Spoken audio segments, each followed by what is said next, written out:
Hello, everyone, and welcome to Picture This, the show about Best Pictures, Best Picture nominees, and Oscars and all the ins and outs and in-betweens.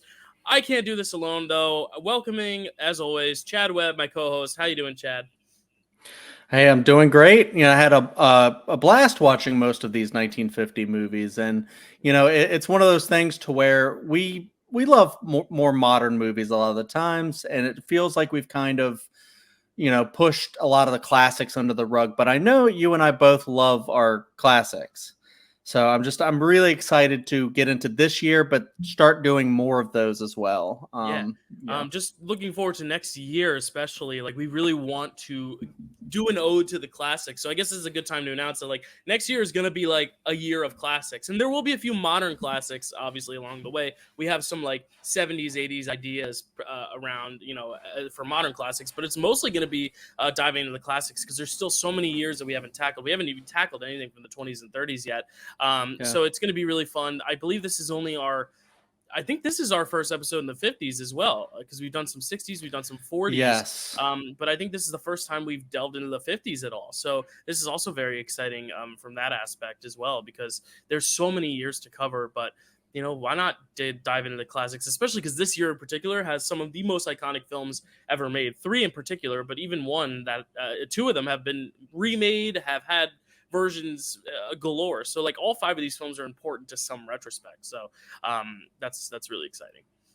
Yeah, as soon as I saw this year, and then you were like, let's do this year, I was like, there's at least 2 heavy hitters in that one where it's like, either of those movies could have been, because of their renown, could have been the best picture of any given year. They just so happened to come out in the same year. And we've seen that from time to time with other years where we're like, there's like a few like kind of masterpieces in this slate. So, for sure.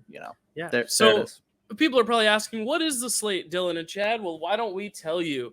This is August. It's all about August because it's all about Eve. All about Eve, the first film in the slate. We also have Born Yesterday, Father of the Bride, King Solomon's Mines, and Sunset Blvd, otherwise known as Sunset Boulevard. I'm just reading it how it's written. So before we get into the actual year itself and the movies, we want to talk about the history of what was going on in 1950, especially because a lot of these films deal with the time, past and present versus future, and a lot of them have historical ties to them as well. So it's important to kind of understand what was going on in the world, Chad, in 1950. Why don't you enlighten us? Yeah, I wasn't alive, so I just had to go off of Wikipedia on this one. I thought you just were a really, really well-aged 70-something-year-old, Chad, but. And my parents weren't even alive, so there we go. This is a little bit older. But yeah, the history, I just got a little bit here. The International Police Association is formed. Jerusalem is established as the capital of Israel. Truman orders the development of the hydrogen bomb. And then this is a little bit relevant to the year we're in currently. Albert Einstein warns that nuclear war could lead to mutual destruction, which sounds obvious. It sounds like you would go like, hey, wait, maybe don't do that. But, it is what it is. It happened. France announces government guaranteed minimum wage. I guess that's good. Turing test is published, and attempted assassination of Truman occurs.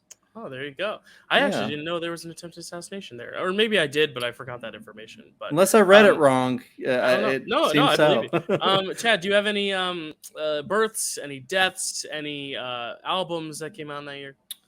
Oh, yes, I do.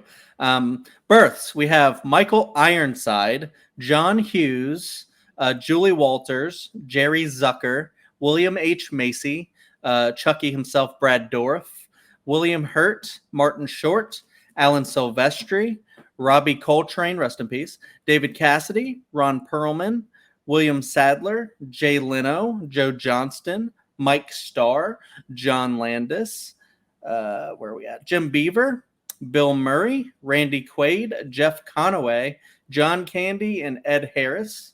Wow. And then for deaths, we have Alan Hale Sr., Walter Houston, Al Jolson, and Maurice Costello.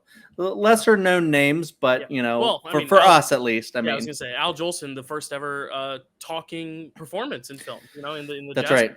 There's also some controversy with that performance, but not necessarily his fault as much as it is the production. Is that one that we'll encounter in this show? Unfortunately not. I believe that was either right before the Oscars started or right after, but it was not nominated. But we may talk about it with honorable mentions and stuff. We could also watch it as like a, partner piece.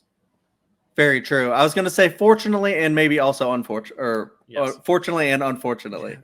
Right. So albums we have, and I've heard none of these. Okay. I don't listen to a lot of 1950s music. Voice of Extebe by Ema Sumac. Apologies if I mispronounce names, but I'm famous for that on here. The famous 1938 Carnegie Hall Jazz Concert by Benny Goodman. Oh, cool. Talking Dust Bowl by Woody Guthrie. Charlie Parker with Strings by Charlie Parker. The New Sound by Les Paul. We know of him. Ella Sings Gershwin by Ella Fitzgerald. Billie Holiday Sings 1950 by Billie Holiday. Sones of Mexico by Trio Aguilillas. Dexter Gordon by Dexter Gordon. Innovations in Modern Music by Stan Keaton and his orchestra. Cool. Yeah, I mean, some popular names there. I don't know if I've listened to the albums themselves, but I mean, Billie Holiday, Ella Fitzgerald, obviously Les Paul, the guitar famously named after him. So that's pretty cool. 1950. But we're here to talk about the movies, of course. So why don't we get into the movies? First, of course, when they announce all the nominees, there's always some that don't make the cut, but that are, big enough to name. And I'll say 1950 has some big well-known films that did not get nominated for Best Picture. So, Chad, why don't you take it away with some maybe honorable mentions, maybe even some that you think could be Best Picture worthy? Yeah, I have just a few notables and then like 2 Best Picture worthies here. I haven't seen most of these. Some of them I have. We have, for notable, we have Abbott and Costello in The Foreign Legion, Cheaper by the Dozen, Cyrano de Bergerac. I don't know if that was the first one or, probably not. It might have been the first film adaptation, but yeah. Yeah. Gun Crazy, which is apparently a really good film noir. Harvey, about the bunny. The Jackie Robinson Story. And then one that I know I watched for a movie club, you might have as well, Winchester 73. That's right. Yeah, it's War Horse, except the horse is a gun. So you follow the gun through different places and people, and yeah, it's an interesting film. That's a good point. Stewart's pretty good. Yeah. And then Best Picture worthy, I threw in right behind you, Cinderella. Yes. And Rashomon. Yeah, I've actually never seen Rashomon. Well, no, wait. I think I actually have. That I think because isn't that a Kurosawa film? Yeah.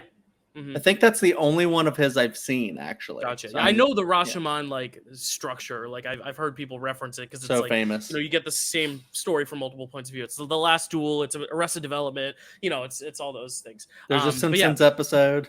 Yeah, exactly. But yeah, Rashomon. I just have a few more to add. Annie, Get Your Gun, a great song, a great musical. But the song "Anything You Can Do, I Can Do Better." That song is from there. Yeah. Cinderella, which is behind me, which I think is very underrated nowadays. I think some people say it's basic because it's so classic, but like there's a reason it's the castle at Disney World. Timeless. It's so iconic. It's timeless. Yeah. Charlie Chaplin's The Kid came out in 1950. Cool. La Ronde came out in 1950. Rashomon, as you said, Winchester 73. Harvey. And then one that came out a few years earlier but had its American release in 1950, so it qualified for Oscars. The Third Man, Orson Welles. So The Third Man, excellent film that I'll be honest, probably should have been in this 5, but it could have also been because of the release date. Maybe it wasn't a big American hit, so maybe people just didn't have it on their radars. But it did get a Best Director nomination, which we'll talk about in a sec. But transitioning to the Oscars themselves, they were held March 29, 1951. There really isn't a lot to say about the Oscars. Fred Astaire hosted it, so there's probably some song and dance stuff going on. But there's no tape of the Oscars anymore from that time, except for a few little snippets of speeches. But the main story was all about Eve, mostly how many awards it was nominated for and how many it won. It beat the Gone with the Wind record. So Gone with the Wind had the record at 13. All About Eve got 14 nominations. And I believe it still holds the record, if I had to say. Maybe beat by Titanic or Lord of the Rings in terms of nominations. I think it's up there, though. they were saying in a documentary I was watching that Titanic beat them, or at least tied them. Yeah, gotcha. Yeah, like I'm trying to find it really quickly right now. Of course, I pull it up and it says Meryl Streep. No, I'm looking for Best Picture. Oh, yeah, here we go. 14 nominations, 3 films have been nominated: All About Eve, Titanic, and La La Land. So those are the 3 that have been nominated for the most amount of awards. But also, you got to take into account La La Land had 2 song nominations. All About Eve had 2 actress nominations, so they doubled up a lot. Whereas Titanic, I believe, just got a bunch of awards across the board. So I think Titanic's is a little bit more. I don't want to say one's more impressive than others, but Titanic had the most categories spread, whereas All About Eve and La La Land doubled up in some categories. But then you have, in terms of wins, it's Ben-Hur, Titanic, and Return of the King with 11 wins. So it didn't get as many wins. It only got 6 wins. But it was a big story, being that it broke the record for nominations, and it wouldn't be matched till 1997 and 2017 or 2016. Which is pretty awesome. And then also, it won 6 Oscars, earned Joseph Mankiewicz his 2nd consecutive Best Director and Best Adapted Screenplay awards, which has never been replicated. So no director has ever won director and screenplay back to back. We saw, I believe, Iñárritu win back to back for Birdman and The Revenant. But he did not win screenplay. So it has not been replicated since that someone has won director and screenplay back to back. But Joseph Mankiewicz did. And it is only the 2nd film after Mrs. Miniver from 1942 to receive 5 acting nominations, and the first to receive multiple nominations in 2 acting categories. So it had 2 Best Actress nominees, 2 Best Supporting Actress nominees, which is pretty impressive, I think. So very, very cool to see. All About Eve make some history, even though it didn't win as much as it was nominated for, but I digress. And we'll get into it a little bit after we talk about the movie, but I know with All About Eve, there was a little bit of controversy as far as, Bette Davis being annoyed that Anne Baxter was in the Best Actress column and not supporting. Well, that and sounds she thinks very meta. Which there's a lot of meta in this movie and how it mirrors real life and stuff. But it's just funny because it's one of those things where we always talk about Oscars and like if they double up in this one category on this one movie, is that gonna like kind of cancel them out and then someone else is gonna take it? And we saw that happen. Maybe, yeah, maybe that did happen. It's not. I didn't look into the awards precursors to see who was the favorite for that category. I can probably look at that while we're talking about it. But in terms of the Best Picture, though, All About Eve and Sunset Boulevard were like the 2 favorites. Obviously, All About Eve won the BAFTA, and all the other films weren't even nominated. Sunset Boulevard, though, won the Globe because back then it was just one category. They didn't split it up into drama and comedy. But All About Eve and Born Yesterday were, of course, nominated for that as well. Father of the Bride and King Solomon's Mines not nominated for any of them. So I guess they were probably surprises on Oscar nomination morning, especially because neither of them got director nominees either. As far as what may have been 6th, this is my new chart that I do. What may have been 6th place? I guess looking at it, the Asphalt Jungle with Marilyn Monroe is probably the next one in because it got a director nomination, a screenplay nomination, it got a BAFTA nomination. But otherwise, there really wasn't a clear number 6 or number 7 because Samson and Delilah was the highest grossing film of that year, got 5 Oscar noms and 2 wins. Third Man got a director nom. Cyrano and Harvey were Globe noms, but there really isn't like a clear that was a big snub that year because I think those top 3, All About Eve, Sunset Boulevard, and Born Yesterday, were such heavy favorites that it was really just which 2 films are going to be the other 2. It ended up being Father of the Bride and King Solomon's Mines, but those are the other 5 films. I guess nowadays you could say Harvey and The Third Man are the most popular, but then again, I don't think any of these films really had a shot to win. So it's it's always good to look at though who may have been next in. So that's the Oscars though, precursor wise. Are we ready to talk about the movies though, Chad? Sure, let's segue since we were already talking about it. Let's go right into it. Is all about August. It's All About Eve. Let's talk about All About Eve because we have already kind of spurred a little bit of the discussion on it because of its record-setting nominations and who was nominated in what categories. Chad, take it away. Tell us about All About Eve. Definitely. It's known to be one of the great films, All About Eve, directed by Joseph L. Mankiewicz, written by Joseph L. Mankiewicz. Cinematography by Milton R. Krasner, music by Alfred Newman, starring Bette Davis, Anne Baxter, George Sanders, Celeste Holm, Gary Merrill, Hugh Mallow, Thelma Ritter, Gregory Ratoff, and Marilyn Monroe is in this. A Yep. synopsis. A young actress threatens the life and career of an aged actress by becoming her, basically. Based on The Wisdom of Eve by Mary Orr. Yeah. There you go. I just want to say one thing really quickly when you rattle off the cast, which I found really nice. We'll talk about the cast, obviously, but I think it's so funny because when Gentleman's Agreement, when we talked about it, I believe it was Celeste Holm, right, who got nominated who won the Oscar for it, and we were both kind of like, she was good, but Dorothy McGuire was the one that I picked for my best actress. I was like, I liked her even more than Celeste Holm.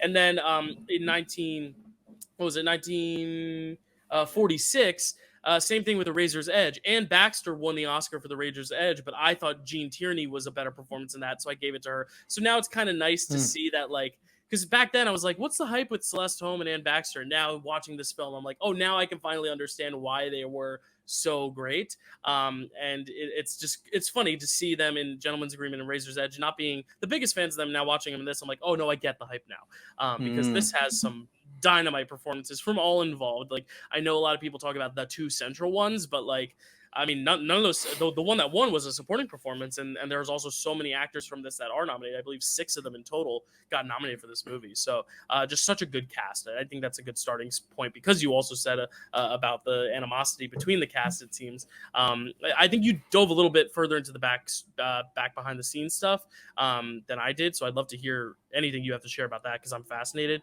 Because this was the first watch for me. I know you've seen this before, but this is the first watch for me. So I'm very curious to hear your thoughts, having seen it, and then kind of like digging a little deeper into it. Yeah, I bought the Criterion a while back, probably during a sale or something, just because I was interested. And then I watched it probably right after I bought that. And then I watched it again for a movie club thing. And then I watched it again for this. So I've seen it at least 3 times. And each time I think it just gets better and better. It's one of those where, no secret now that, I really like this movie. I would even say I love it. I think it's one of the great classic movies. I think, some people may say it's the greatest of all time, and I would say it's definitely up there. I think it's just so well constructed, well written. It's just also known to be kind of like when we talked about with Chinatown, like one of the great screenplays and all that stuff. But yeah, like you were saying, the acting across the board is just so great.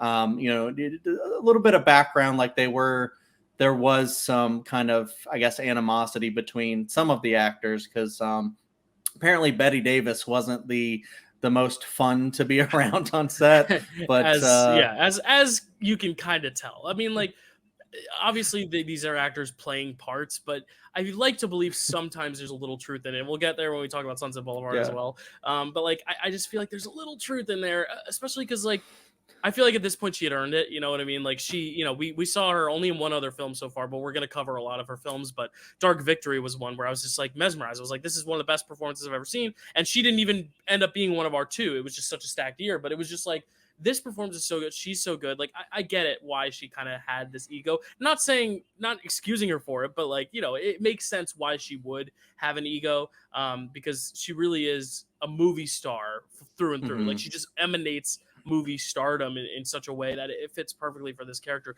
And you're in a movie with Marilyn Monroe, and I think that says a lot, that you're the main event in a Marilyn Monroe film. And I get Marilyn Monroe's just starting out, but like, I mean, that's I was about to say it's like one of maybe her first movie, right? But still, I mean, a cameo, like, not a cameo, but to be the front and center piece of this film that is Yeah. not even like you're not the titular role either. Like it's all about Eve, but it's right. People watch it, it's all about Betty. You know what I mean? So yeah, it's kind of all about both of them, which is why I love it. I think just like how they both were, nominated for Best Actress. Neither won, but they were both nominated.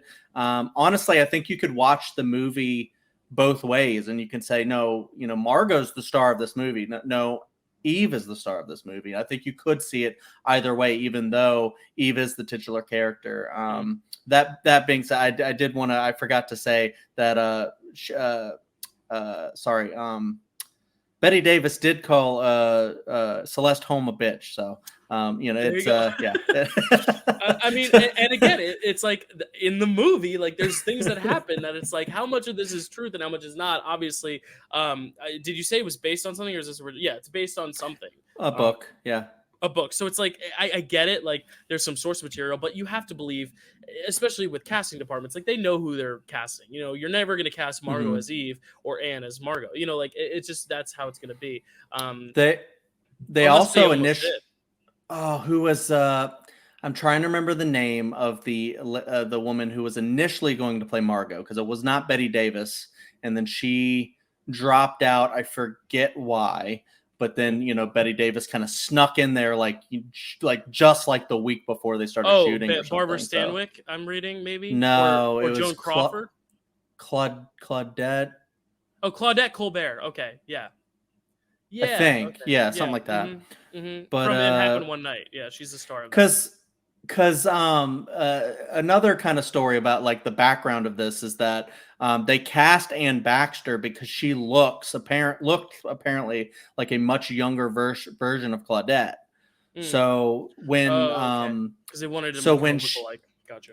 Yeah, so when she dropped out, and then they had Betty Davis, they had to, instead, because she doesn't look much like Betty Davis, they had to make their costumes match a lot throughout the whole thing. So costuming became a big part of this movie, which I kind of like, because like I think it's even more powerful when it's someone like, because the whole idea of like you're not the next Margot Channing, you're the first Eve Harrington, I think hits a lot more when she doesn't look like her, because it's like now this is the new face of Hollywood, not that old face, rather than it's just a younger version of your face because it's still your face. Like I think it's even more powerful to have someone who looks essentially different, because now it's like now they're not even interested in my face. Like it'd be different if she was a younger version of me, because then it's still like they're holding on to the nostalgia of me, but now it's like someone who looks completely different stealing my thunder. And I love the stuff with the dress, like when she's backstage taking the bow to no one, and then obviously we see the full circle moment of it happen later on with the mirrors, and I just think it's one of the best endings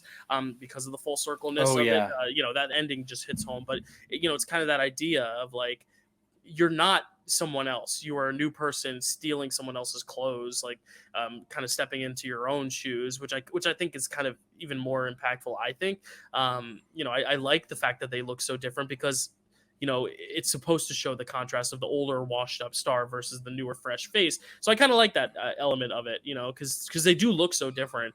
But I also think Anne Baxter, while I did say the Betty Davis, it is the Betty Davis show, I think Anne Baxter, you need her to be great too, because Eve is the one who has, I think, the most growth. I think Margot is kind of consistent from beginning to end, where she's this movie star and she's jealous, but like Eve is the one who we see the growth from.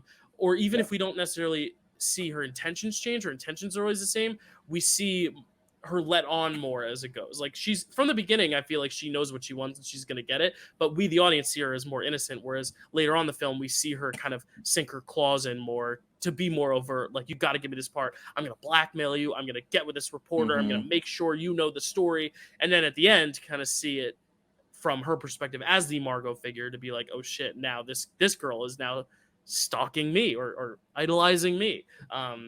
So it's really interesting to see her arc, and I honestly think her character has a more interesting arc than Margot even.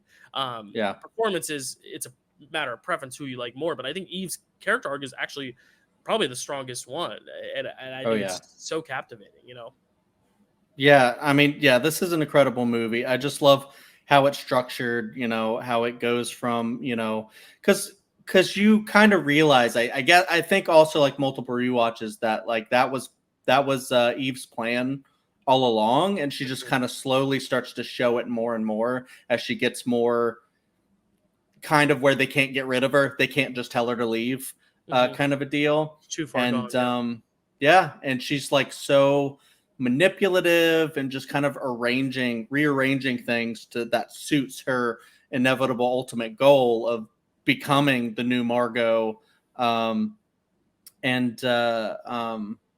It's one of those things to where I just think that performance is really incredible, and without it, the movie really doesn't work. But I do love the full circle of because basically she starts as this young ingenue coming in saying like, I'm such a fan of Margot. I just want to be around her and just like, do things for her and stuff like that. And who wouldn't turn that down? So then, slowly as she starts to become more ingrained, she makes it to where she can, do this understudy part that like ends up just making her have the part. And, but even like going into like, forcing herself into like Margot's like relationship with Bill and all this other stuff, and then playing like this in between person in between Margot and Karen and like threatening their relationship and stuff like that. And only like one person, maybe two people like Karen and Addison can really see Eve for who she is at the end of the day. And then once Margot kind of figures it out, it's like too late. And then we get the end scene where we see the new young ingenue who's come in, and she's Eve's Eve. And you have that final shot of her holding Eve's trophy, pretending to be Eve, and like looking into the mirror, and then you get to see so many different images of her. And it's just like this is a never-ending cycle. It's just going to keep going and keep going. It's just going to keep mirroring one another, literally, quite literally. And it's one of those things to where you go like, well, Margot loses in this. Well, Margot loses in the fact that she's no longer that star that she wanted to be, but she's found her true love, and she can actually go live a regular life. And I love the moment where she kind of just turns down the part. She's like, I think I'm too old for the part anyway. Kind of being like, you're not going to get what you want. I'm still going to get what I want. And I'm going to make you feel like it doesn't even matter to me. Because if I feel like it doesn't matter to me, you're going to feel like it doesn't matter to you anyway. And it's not going to be as big a deal. It's like, and in that way, she has her own arc. Yeah, exactly. And I love that. I love how she's like kind of just able to just walk away from it and be like, all right, you got the part. Congrats. Bye. And she even goes to, I think what's so amazing is they all show up at her award ceremony too. And I don't know if it's like an obligation to go because I don't know how they all end up in that room, but it's like, when she's giving the speech and all of them are giving her those cold stares, it's amazing because it's like, these are all the people you wronged. Yet if you're a person in the room for the first time, not knowing all this history, you're like, oh my God, look at all the people she's thanking. They all helped build her up, but they all hate her. And you don't know that if you're just a spectator on the wall. And that's what's so interesting is you see that scene in the very beginning of the movie. And I knew what it was about, so I knew they all had animosity toward her. But like, if you didn't know the story, you're all like, "Oh, look at this girl get this award. And all her peers are with her." Then at the end, it puts it in a different context because they're all there, but they don't care, And I think that's what makes it so good at the end for sure. Which is really cool because I mean, we'll get there. It kind of mirrors like the structure of Sunset Boulevard. Oh yeah, and how that starts with a cold open that goes what? Eerily similar. Right. It's almost and so theme as well as like, structure. Yeah, I'm like, wow, this like, I mean, it's a little different because it's like it deals with the aging star, which we'll talk about later as well. But this is more so in relation to a younger, fresher face, and then Sunset Boulevard's more in a battle with herself almost and her stardom itself, whereas this is more an actual physical amalgamation of it. But definitely. And I think like when you were talking about like, why are they all there? Like, supporting Eve. And I think it's like one of those things to where like, well, maybe it's kind of like, well, because Margot's been through this train wreck that is the system and how it plays with like women and aged women. Like once you're like 40 years old or something, you're seen as kind of like, they throw you away like garbage and you're just seen as not have any value anymore. And you're not pretty anymore, all that kind of stuff, the bullshit that the Hollywood system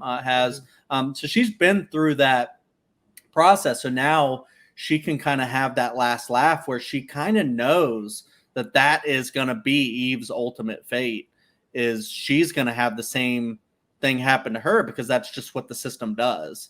Yeah. And so why not go watch the train wreck happen as it has happened? Yeah, settle in. It's going to be a bumpy night. Like literally, she's just sitting watching. She's not driving the bus. She's just sitting at the passenger side watching Eve on the back of the bus just get thrown up and down. So it's really interesting. Like when I watched this movie for the first time, which was this time, but the first time, going in, I expected it to be a little more lighthearted, I guess, just because of the poster, all about Eve and Marilyn Monroe's in it. And everyone's, it's all about Eve. Yeah, yeah, yeah. And I know there was like a jealousy element to it, but I thought it was more of like almost kind of like Billy Wilder-ish, where there's a little bit of humor here and there. And I guess there is a parts, but it really is a drama. It's kind of Oh yeah. cold and harsh and dark, and even more so sometimes in Sunset Boulevard, where Sunset Boulevard still even has its funny moments. But like this one, like I really did think it was going to be a lot lighter than it was, to where I guess I just didn't know what to expect. But I definitely liked how different it was and what I expected. It definitely was a surprise for the better, which is good, because this is as you said, one of the most heralded films in terms of like it is on that pedestal. So it's like there's a lot to live up to, but when you watch it, you get it.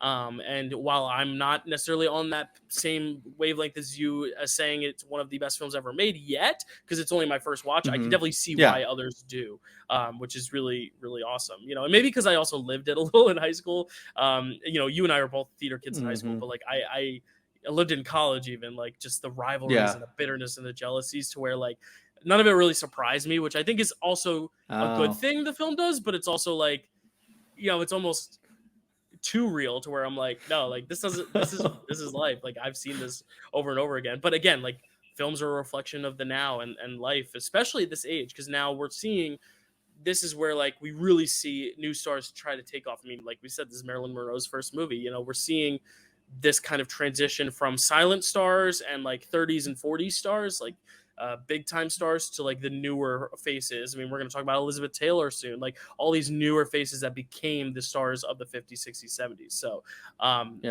that's why it's so real, because that's probably really what was actually happening, especially with Bette Davis in particular at this time in her career. I was just about to say, yeah, exactly. Bette Davis, kind of the age star. Like it's one of those things to where like her career was kind of waning. Like she wasn't really getting much after that, and then that was kind of and All About Eve ended up being kind of like a second shot for her. But not only that, it became like the defining performance of her career. So and movie, not a comeback, just a return. You know what I mean?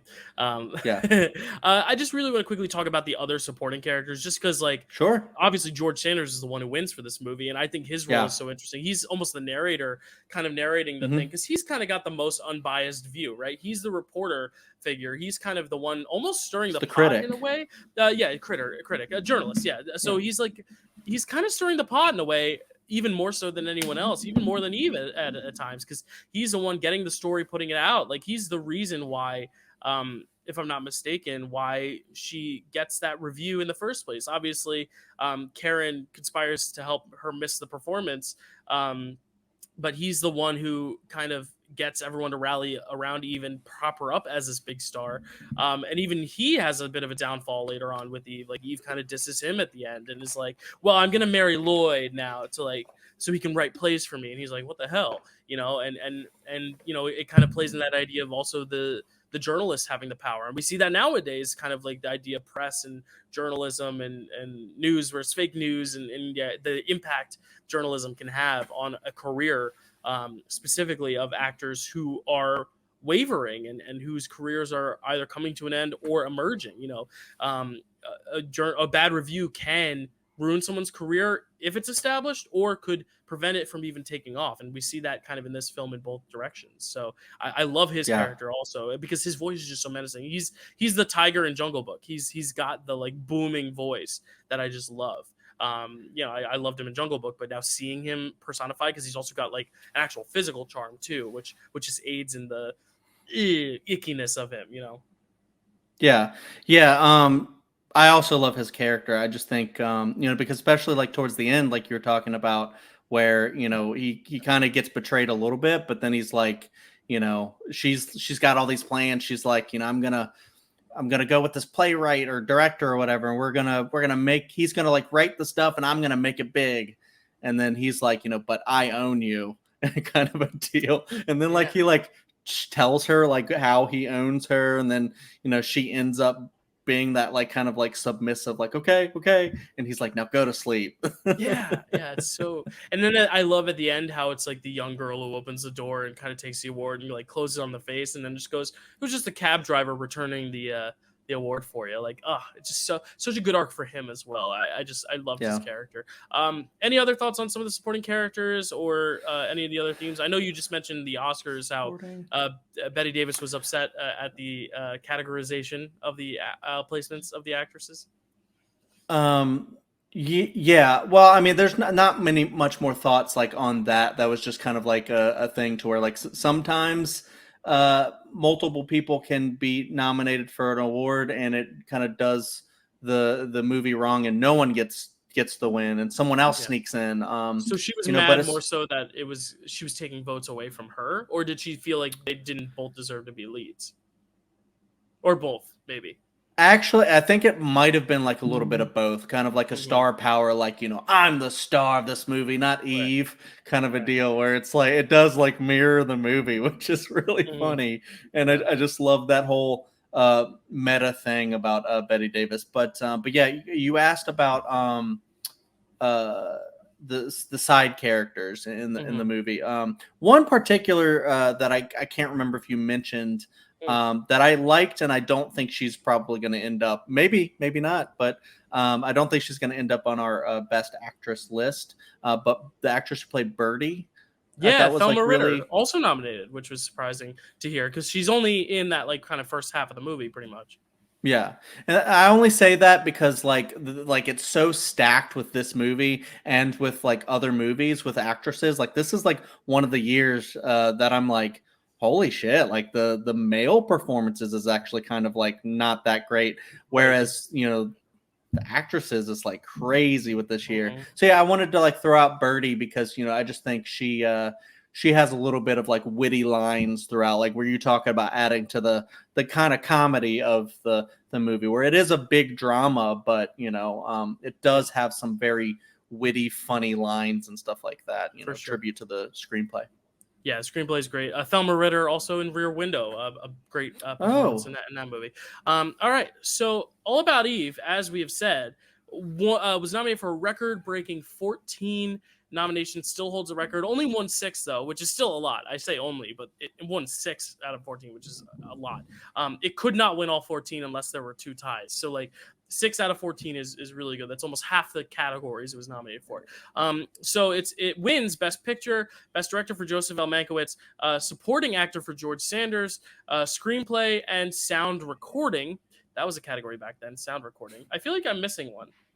5, 3, 4, 5, 6, 7, 8. I'm missing director, one. Right? Yeah, director, screenplay, picture. It's adapted screenplay.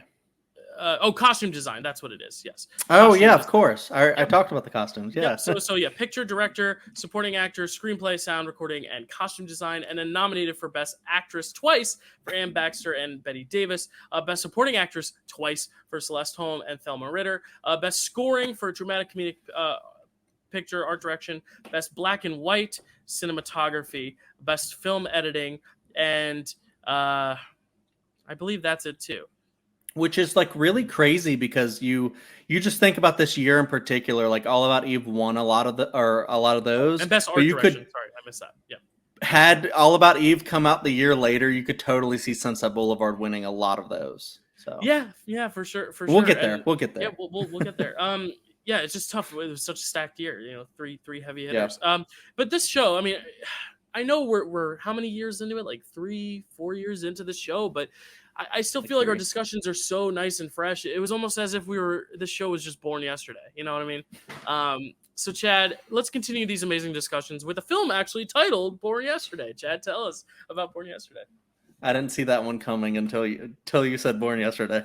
That's a good one. Born Yesterday, directed by George Cukor, written by Albert Mannheimer and Garson Kanin, cinematography by Joseph Walker, music by Friedrich Hollander. Or just Frederick, starring Judy Holliday, Broderick Crawford, William Holden, and Howard St. John. Synopsis: an uneducated woman is arranged to be educated, which is how she finds out how corrupt her partner is, and then she falls in love with her teacher. Based on the play Born Yesterday by Garson Kanin. Born Yesterday, a play I knew very well, but I'd never seen the movie. This is one of the other ones I referred to when I said the big 3, even though technically there's like a big 2, but like this is also pretty well renowned, especially because of the Best Actress win. That being like kind of what its legacy is boiled down to. It's the one that took down Sunset Boulevard and All About Eve, but I think it has its own merits, which we'll talk about in a sec. But yeah, it was one of the top 10 rom-coms on AFI's list. I do want to say though, where you all might know it from best though, and this is something Chad and I might remember. 2 of our favorite shows are very heavily influenced by Born Yesterday in regards. Mine, The Sopranos, obviously, when Tim Daly's character JT makes the movie Cleaver with Chris Moltisanti, they do say that the mob boss character is inspired by the mob boss in Born Yesterday, so that's what they kind of model it after. Harry.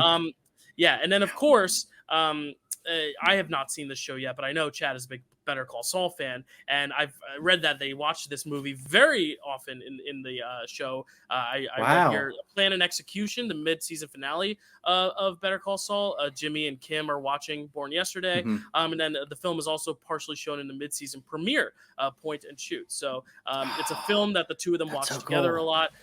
So yeah, we have definitely been immersed with it.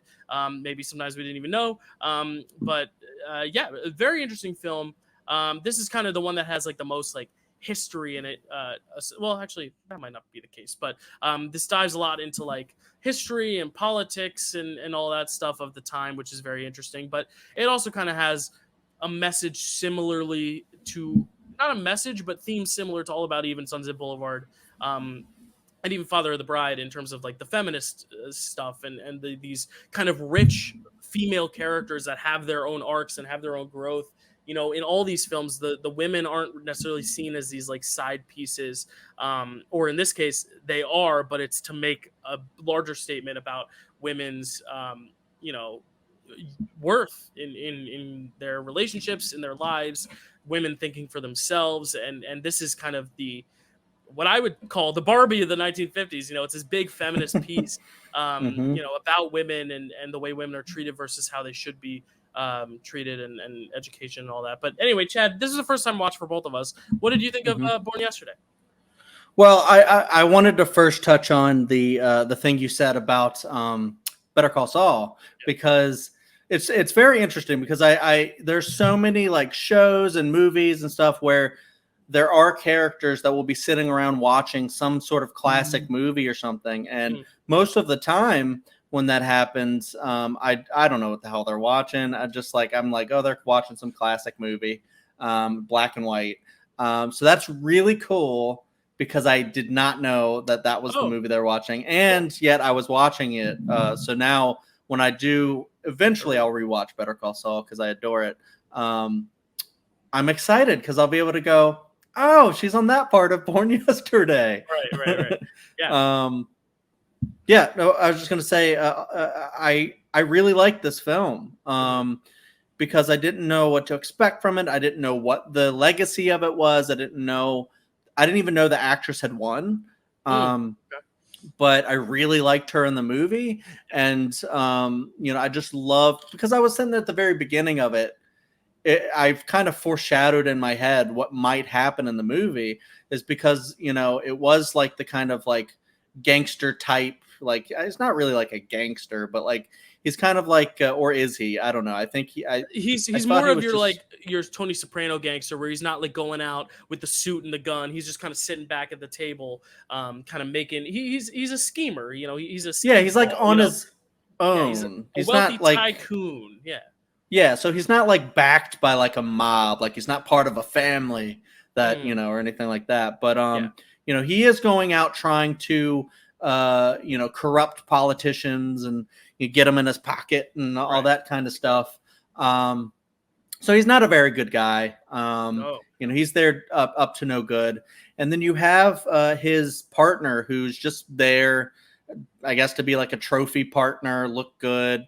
He knows she's not that smart, or at least she doesn't appear to be that smart, because no one's ever tried to encourage that, or like, you know, help her engage with her like, you know, intelligent side. But it's there, and we see that play out. And just like you said, it's a very kind of feminist piece, which back in 1950, and I know this was passed like, you know, when women started like wearing pants and stuff like that back in the 1920s and whatnot. But progress had been made, but it's still not enough, Not enough. And so when I was starting the movie, I was like, what if this movie happens where she actually does start to learn some stuff, and then she wins and he loses?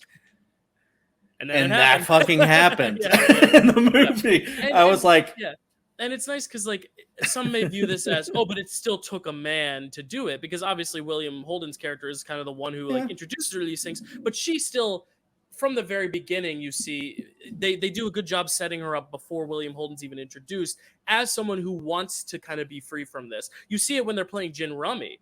And I think that's like the key scene. And it takes like, it plays out 3 minutes long. Like a lot of people would probably say it's slow and boring, but I think that's a key scene because it shows that she herself is smart and can think and has abilities. And I think that is to show William Holden just kind of unlocked it so she could experience it herself, but he didn't necessarily make her smarter. Sure, he helped. But I don't think it's like one of those like men savior, white savior type things where it's like, it could be viewed that way. But I do think a lot of the film did a good job setting up that she herself was already someone who wanted this and who had the ability. It's just no one gave her that opportunity. So yes, he gave her that opportunity, but then she really took the bull by the horns. And I think that's really nice to see. I think the performance gets a lot of shit because of who it beat.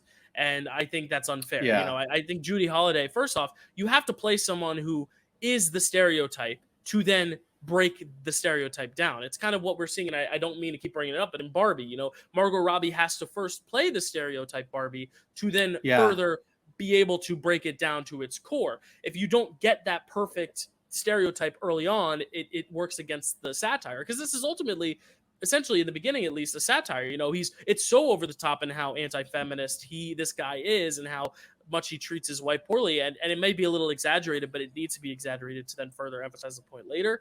And I think she does such a good job making her this big, almost bumbling idiot to then peel away the layers as the film goes on and show who she really is. And she never loses that kind of sweet Minnie Mouse like charm, but there's more intelligence there, as you said. And I think that's really big. I mean, it's like Lena Lamont in Singing in the Rain if she had an arc, And I love that film. It's my favorite film of all time, but she's very much used there as the villain and comedic relief in that film, which you need. It's not her story, but this is as if Lena Lamont was treated shittily by Don and like went about it to like change herself and like, or at least prove herself. And I think that's what this film is. And that's why I think it is such a good movie for anyone to watch, but especially at the time, probably for women to like learn, like I have youth that I can embrace and value. And I should take advantage of how young I am and really like learn and get these opportunities. So when I grow up, I can like stand up to these men. And I think there was something else I was going to say along those lines. I don't know. It might come back to it, but yeah, it's such an interesting arc, which I think is important for sure. Oh, absolutely. I also adored it, so I know why you had so much to say about it, because it is, there's so much to it. And you did mention Barbie quite a bit, and it's one of those things where I do think the parallels are there, and also I don't think you can spoil Barbie now because everyone's seen it. But that being said, when I was watching, and I thought of what if they did this, and then I was like, oh, but it's 1950 movie, it probably won't do that. And then as soon as she started playing those cards, I love that scene. I love slow scenes but as long as they actually have some sort of point, or if they're just like weird, like David Lynch is doing it or something like that. But with this, I loved it. It was like a big kind of like foreshadowing, like tell that, speaking of cards, like a tell that like she is smarter than this guy actually.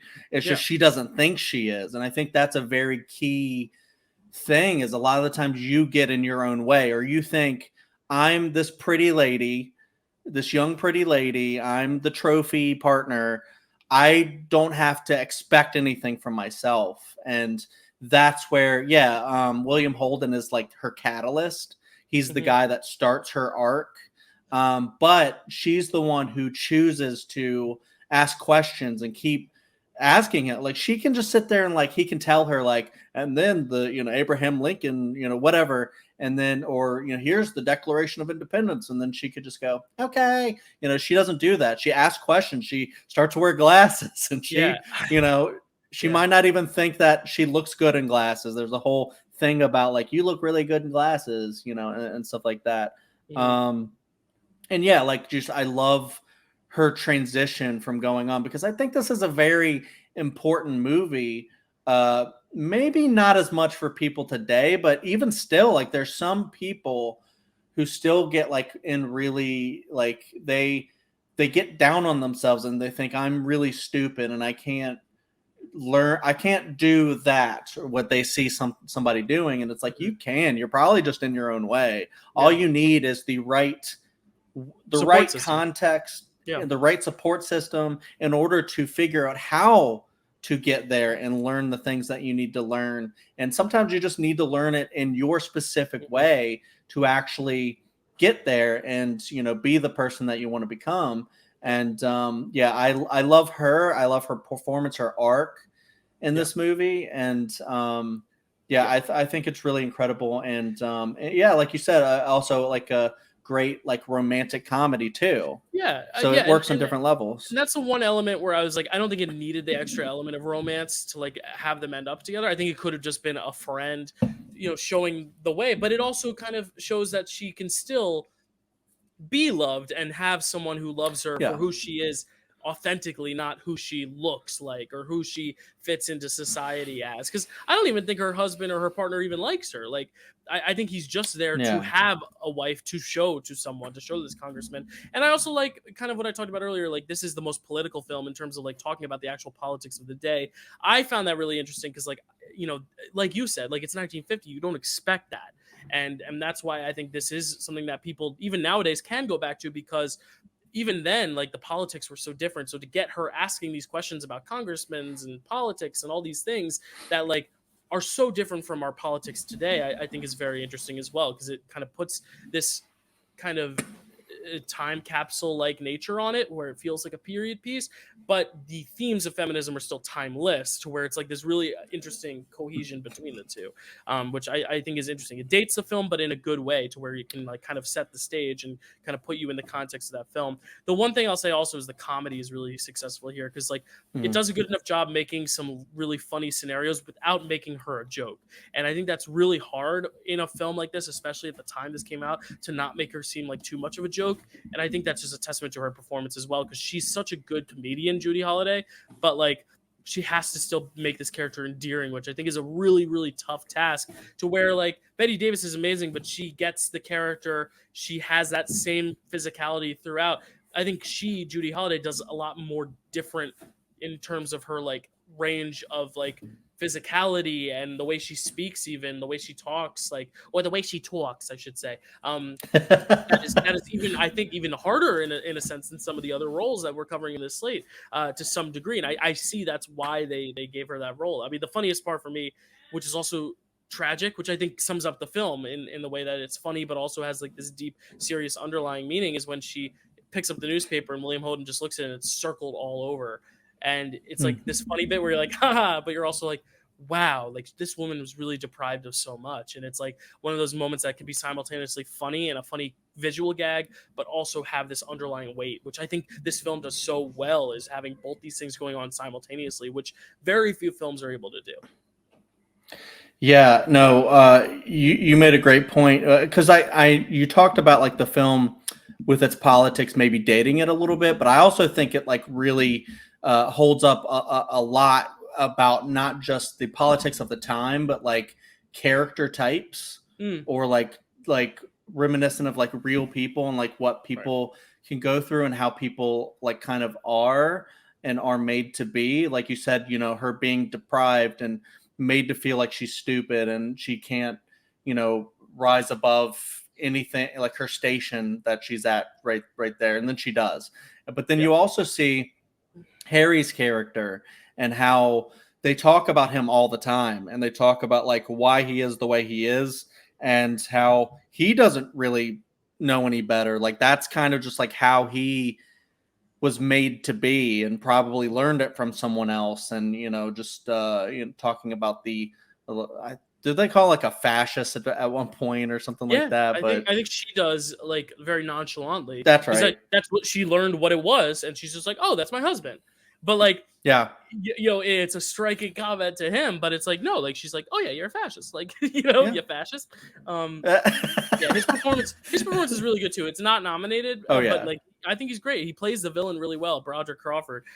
We'll talk about him when we talk about 1949 because he won Best Actor for All the King's Men, which won Best Picture. So we'll talk about Ooh, it eventually, cool. which was a year before this. So he's probably like a big shot actor too, probably a big get for this movie. So that's cool. Yeah. And Judy Holliday was the original um, Billy in the play. So when the play in Cool. 1946, 4 years later, she played it in the movie, which is also really cool because again, this is such a theatrical performance that I think it translates well to film because she can still be theatrical. Which sometimes when you bring a theatrical performance to film, it doesn't work as well because it's almost too big. That's a lot of complaints that people have with like Dear Evan Hansen. But like I think here, because she's theatrical, it works for the film still because this part is inherently theatrical, which is good. Yeah. Yeah, but I also just like how they kind of ground Harry's character as well, because when they kind of talk about how it's not his fault, it makes him more of like a complex villain that you can kind of understand Yeah. why he's doing what he's doing if you don't like agree with it, and like one of those things. But he's also a great big villain when he starts to hit her and stuff like that, and then Yeah. you go, Yeah. oof, this Yeah, is no, getting it's rough. yeah, he plays in that stereotype well as well. But yeah, Oh it's just yeah. such a layered film that on first glance might not seem as complex as it is, but that's what I appreciate about it. Just so layered, and Yeah. this is one I'll definitely go back to because I had heard so much about it, and now I finally get to see it, which is great. And it makes a lot of sense also that the character in The Sopranos in the Cleaver movie is based off of him too, because it's kind of this big mafia boss type physique, which is cool. And I'm excited to now watch Better Call Saul and see this all over again, I guess. Yeah. So Yeah. Born yesterday. Only won one award, but it was a big one, and it took down some big giants. It was Judy Holliday for Best Actress. It was nominated for 5, though. It was also nominated for Best Picture, Best Director for George Cukor, Best Screenplay, and Best Costume Design. Speaking of costumes, there's no single article of clothing more respected, more idolized, more fantasized about than the wedding dress, right? It's the most iconic piece of clothing a person could own. And you only wear them at very particular occasions, and that could be a wedding. And that's kind of the only other time you'll wear them is at a wedding. So let's talk about a wedding. Let's talk about the father of the bride. Chad, let's talk about father of the bride. That was probably one of my worst segues, but it's okay. I was just trying to get there. I was like, how do I get here? I don't know. It was good. I just thought you were going to be like, and who wears a wedding dress? A bride. Father of the Bride. Yeah, Directed no, by Vincente Minnelli. Directed by Vincente Minnelli. Written by, sorry. you're good. Written by Francis Goodrich and Albert Hackett. Cinematography by John Alton. Music by Adolf Deutsch. You got me there, and then I was like, wait, this is a good line. Yeah. Starring Spencer Tracy, Joan Bennett, Elizabeth Taylor, Don Taylor, Billy Burke, Maroney Olson, Marietta Canty, and Russ Tamblyn. A synopsis. A father copes with his daughter's eventual wedding, based on Father of the Bride by Edward Streeter. Yeah, and we've this is the one I was referring to. We've seen a lot of remakes of this one, the Steve Martin remake, the Andy Garcia remake. I mean, there's been a lot of iterations of this, but this is the OG, I believe. Maybe they made like a silent version of it in the 30s or so. No, this is the first version. Okay, I just wanted to check. Yeah, Spencer Tracy, another mainstay here on the show. We talked about him with Judgment of Nuremberg and Guess Who's Coming to Dinner. This is probably my favorite role of his. I love, the idea of looking at this thing, which is so relatable and so quote unquote basic as a wedding, but then looking at it from the point of view that you wouldn't expect. Like usually when you get like a movie about a wedding, it might be focused on the couple because it's their wedding or the jealous person who wants to break them up. But now you got an interesting figure because the father of the bride, I feel like, is someone that normally wouldn't be focused on in a film, but I like that element that we get it all from his point of view because it still dives into weddings and generalization about marriage itself, but it's from an interesting perspective, which I enjoy. But this is another example of another kind of pseudo-feminist piece because a lot of it deals with Elizabeth Taylor's character kind of like having her own mind about her ideals of what it means to get married and weddings, and kind of having a different way of thinking than the norm in that sense, where All About Eve has some big, powerful women characters. We saw one in Born yesterday as well, and I think we see another one again here, even though it's more from the father's perspective. I think we still get some good feminist stuff here as well. Very trend-setting movies here in the 1950s. Chad, what was your thought on this? Had you seen this one before? Had you seen any of the remakes before?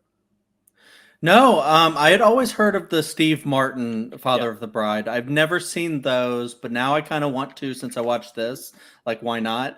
Yeah. And I'd never seen this one before either. And it's interesting that you talked about kind of like the feminist perspective of the daughter, like, kind of rebelling against the father, and Yeah. saying, I'm gonna kind of do it my own way. Because actually, like, with this one, even though I think you're right about that, I still think because it focuses on the father in this, I'm very interested to see the 90s Steve Martin one, because in this time, 1950, I think it was more along of its time, with how certain attitudes are framed. And although I think there are like arcs in the film, and the dad learns to be more accepting, I still think he ends the film still being very not the way I would think is the right way to think. Yeah.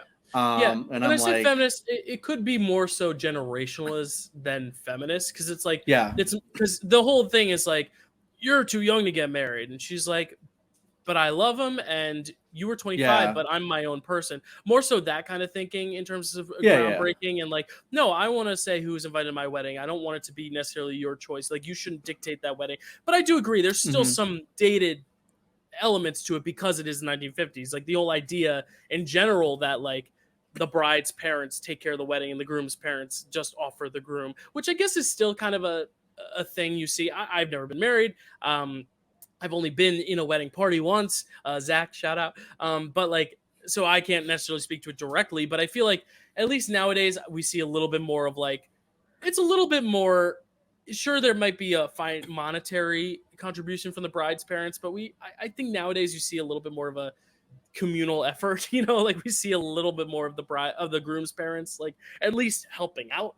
yeah. Where this film is just like, no, the bride's parents got to do everything. Can't wait till you get married, son, so I don't have to do a thing. There are some dated ideals, I think, for sure, but I Oh, like yeah. at least how Elizabeth Taylor's character, at least in the relationship too, like, is like, no, this is who I love. You're not going to get to dictate that. I like that element of it, but I do see what you mean. Like, there's some things just about the overall concept of marriage that are very 1950, which is just, a matter of the times. It doesn't have that timelessness that an All About Eve, a Born Yesterday, or Sunset Boulevard might have in terms of its themes, for sure. I definitely get that. Yeah, and I mean, I think it's sweet how it's like ultimately like the father loves the daughter, so he's like, whatever makes her happy is what I want. Where he wasn't like that in the very beginning, where it's more so like, let me vet every guy I've ever seen her with. Who's this buster? Who's this is joker? he the one with the teeth, the one with the hair? I did kind of like that montage, also because it's like the 1950 style of editing, where it's like everything's just a zoom and then a fade and then a zoom and then a fade and then a zoom. I kind of like that. It was kind of like, oh, that's a funny bit. It's good filmmaking for that, yeah. But like in that like little like montage of him, like, imagine like one was like a teacher. I was like, calm down, guy. Like, yeah. Oh, the guy who's on the picket lines. I'm like, what a rebel. I'm like, cool. Right. I would like her to date him because he's got strong values. I don't know. Yeah, but like you were talking about with like Born Yesterday, kind of being in one way, maybe not in another way, but in like one way with like its political stuff, kind of dating it a bit. I think exactly, or maybe like looking at Father of the Bride as kind of like a time capsule. It does show you just how far we have progressed, but maybe we still have a little bit longer to go, or maybe it's just my ideals that I'm throwing into like our present day, like, this is how we all think, right? This is how we think weddings should be. Well, you've also been married too, so you probably have actual personal Yeah. experience to speak on, and just the idea of the wedding itself. Like, did you have a caterer come in and tell you to remove the doors of your house? Like, no, No. like that We to me didn't was a have it at little the house. extreme. Well, that's another element too. But like, Yeah. that was so They couldn't afford far-fetched anything to me. else. I was like, I was like, I mean, really? Like, you're gonna be? I don't know. That was a little. Yeah, that was like a whole interesting thing too, because like it plays into like the character, and my dad is very similar to this guy, where he's like, kind of thinking like a lot about like the money aspect, and like what is that. Of course, my dad is the dad of a son, so father of the groom. so it's not as much, but like with my my father-in-law, isn't as like kind of like a miserly kind of person, whereas the character in this movie definitely is, where it's like,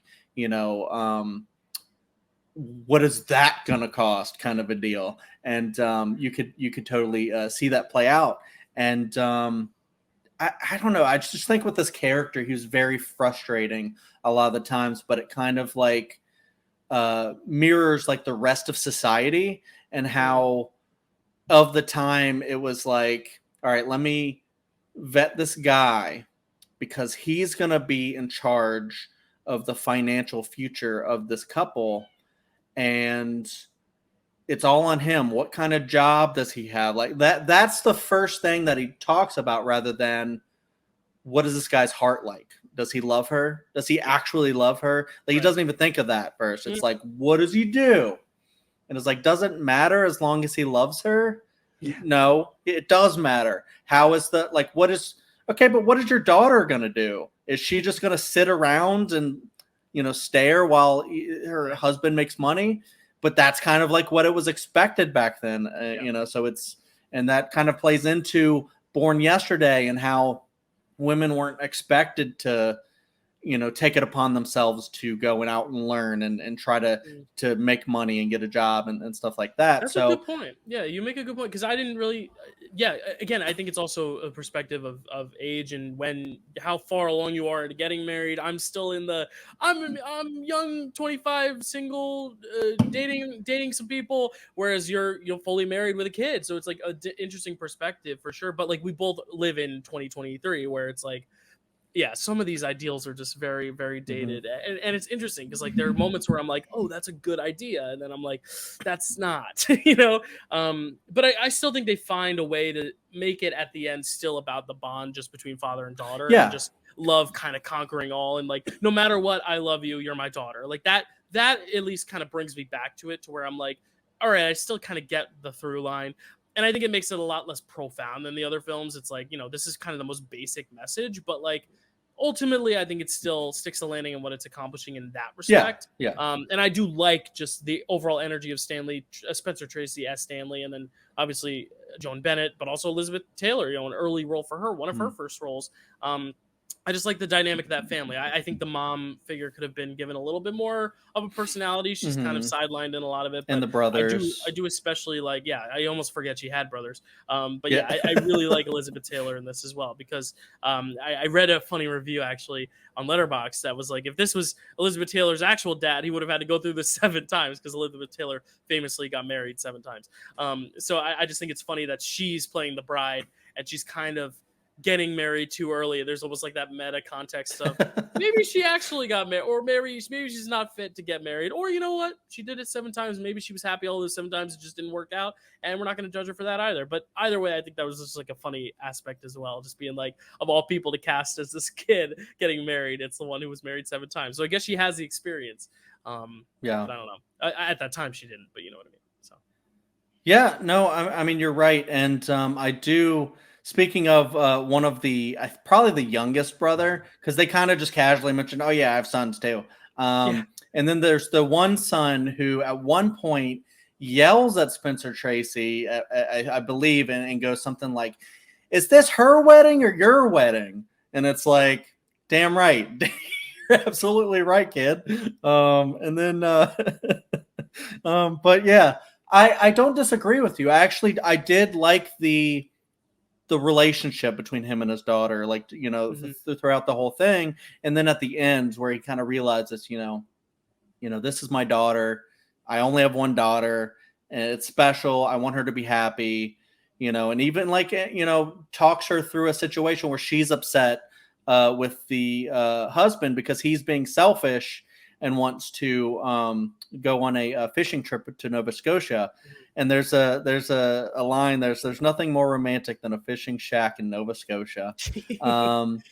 And she kind of like, so he kind of gives her fatherly advice, and then she ends up warming up to the idea of, it doesn't matter where we go as long as we're together, kind of a deal. And if it makes him happy, so she kind of sacrifices a little bit with that. But yeah, I love the through line at the very end where it's just like, where the whole wedding is torn to shreds, but they're dancing. They've come out unscathed. Yeah. Right. But even though I think it is a very sweet film with a sweet relationship, and it ends up being very sweet at the end, for me, it's still undercut a little bit with one of the final lines that Spencer Tracy gives, where he's like, "My son's my son until he gets him a wife, but my daughter's my daughter all her life." And I'm like, well, go fuck yourself, sons. This with me, I'm just kind of like, why can't all your children be why is the daughter different to the, like, I understand there's like a daddy's girl and a mama's boy, and you kind of hear these terms where it's like, well, the daughter-father relationship's sacred and the mother-son's but it's like, why can't the dad have a great relationship with the sons too? And well, also in the very first scene when he's introducing all the characters, he's like, and then there's my daughter Kay, and she's my favorite. But I know we're not supposed to have favorites, but have you met Kay? And I'm like, like I just forgot he said that. It never gets like creepier. It's not like that type of relationship, but it's just kind of the idea where it's like, it's 1950. It's 1950, and I think it's not like a Trump relationship or anything. Gosh. All right. No, but it's true. Yeah, that's a very interesting element. Also got to say, Glinda the Good Witch playing Dunstan's mom is a fun little moment too. When they meet the in-laws, the in-laws sit together. That's one of the most awkward scenes too, because it's like, oh, now the kids aren't around. We figured it'd be nicer if the kids weren't here. Like, that always is a recipe for disaster. And poor Glinda's and then they're throwing their wives under the bus too. Like, oh, well, she had to pick out 7 outfits for this. Like, oh my gosh. Like, it's funny, but it's also like, oh man. And then there's like the one part where they're all talking about like, okay, we can drink now. And then they're all like, what kind of drink do you want? And then the groom's dad is like, check this shit out. And then he pulls out like a whole wine like table, or like not just wine, but like hard liquor table and stuff. And I remember me and Carrie were like, God damn, like he just busted out. Like, he check this shit out. Like, around. Like, I wanted him to do like a Fonzie move, like hit it, and then it just unveils all of this stuff, and like he's got style. So Father of the Bride hasn't held up as well as others, but we admit it's fine. Again, like when you listed all those films though, like Cinderella, Rashomon, this made it over. It's kind of like one of those things where you're just like, come on. Like I get it, but I don't know. But now though, thinking about this and hearing about like some of my criticisms, even though I did ultimately like the movie, I didn't hate it. I didn't think it was bad. Just of its time. So that's why I kind of want to watch the remakes and see, like, did they update some of the thoughts and moods of the, Because the Steve Martin one is what, from the 80s, I think, or 90s? I think early 90s, but I could be wrong. 91. Then they made a sequel, Father of the Bride Part 2, which I guess is either about another daughter or the like the multiple daughters. And then the one with Andy Garcia was last year.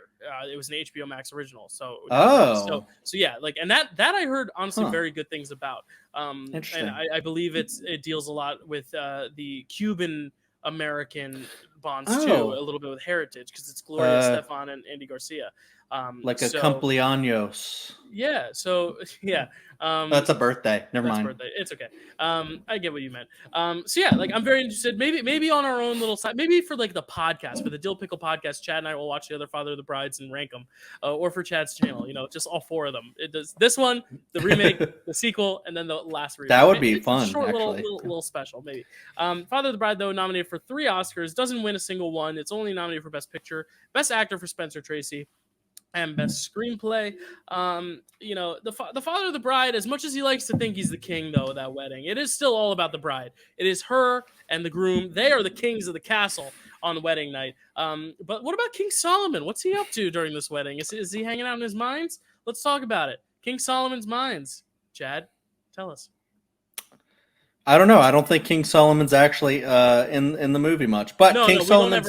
we don't ever meet him, but you know what I mean. But there was inevitably a King Solomon at one point, and he had a mine, right? And this movie is about them King Solomon's mines, directed by Compton Bennett and Andrew Martin. It's had 2 directors. Written by Helen Deutsch. Cinematography by Robert Surtees. Music by Misha Spoliansky. Starring Deborah Kerr, Stuart Granger, Richard Carlson, Hugo Haas, and Lowell Gilmore. Synopsis. A safari guide helps a woman find her missing husband in British East Africa. Quotes around that, I guess. A movie that is unlike any other movie I think we'll ever watch on the show, because I was talking to our buddy Alan, or I wasn't talking to him. I read his Letterboxd review, and he was like, "This is half nature documentary." I'm like, "Really?" And I watched it. I'm like, "Oh yeah, it is," because it's so ingrained in the safari cinematography, and this wins cinematography and editing probably because of it, because they're able to swiftly transition between this kind of almost Indiana Jones-esque. I'm looking at your shirt. Adventure story, but also just showing off the cinematography of this area to where almost I would have preferred if they had just made a nature documentary, honestly. Because I think the actual stunning shots of the African safari area, that stuff to me was where I was like, whoa, this is so cool. For 1950 especially, it's in color and it looks great, and they're actually going to these different locations, these tribes. This is really authentic, really interesting. I'd rather see a documentary about that though than just this kind of half-assed, kind of basic adventure story. And to see it's written by a woman though too at 1950 is also pretty cool. But also to have this stereotypical woman who falls down and screams and isn't well equipped for nature. It's kind of what the Temple of Doom. Yeah. It's Kate Capshaw's character in that, where it's oh, okay, I'm ditzy and I don't know what I'm doing in the wilderness. But throw a cheat at her. It's 2 films in one.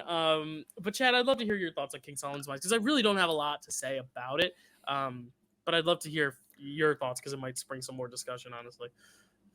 Yeah, it's one of those things to where the conversation about this could be, hey, it's Indiana Jones, a more realistic, I guess, Indiana Jones, but nowhere near as exciting. And well, I don't know. There's Temple of Doom is there, maybe a little bit racist. I'm not entirely sure. It's one of those Temple things of Doom where at least has exciting action moments. You know what I mean? Yeah. Oh yeah, entire amazing third act that's half the movie. Yeah.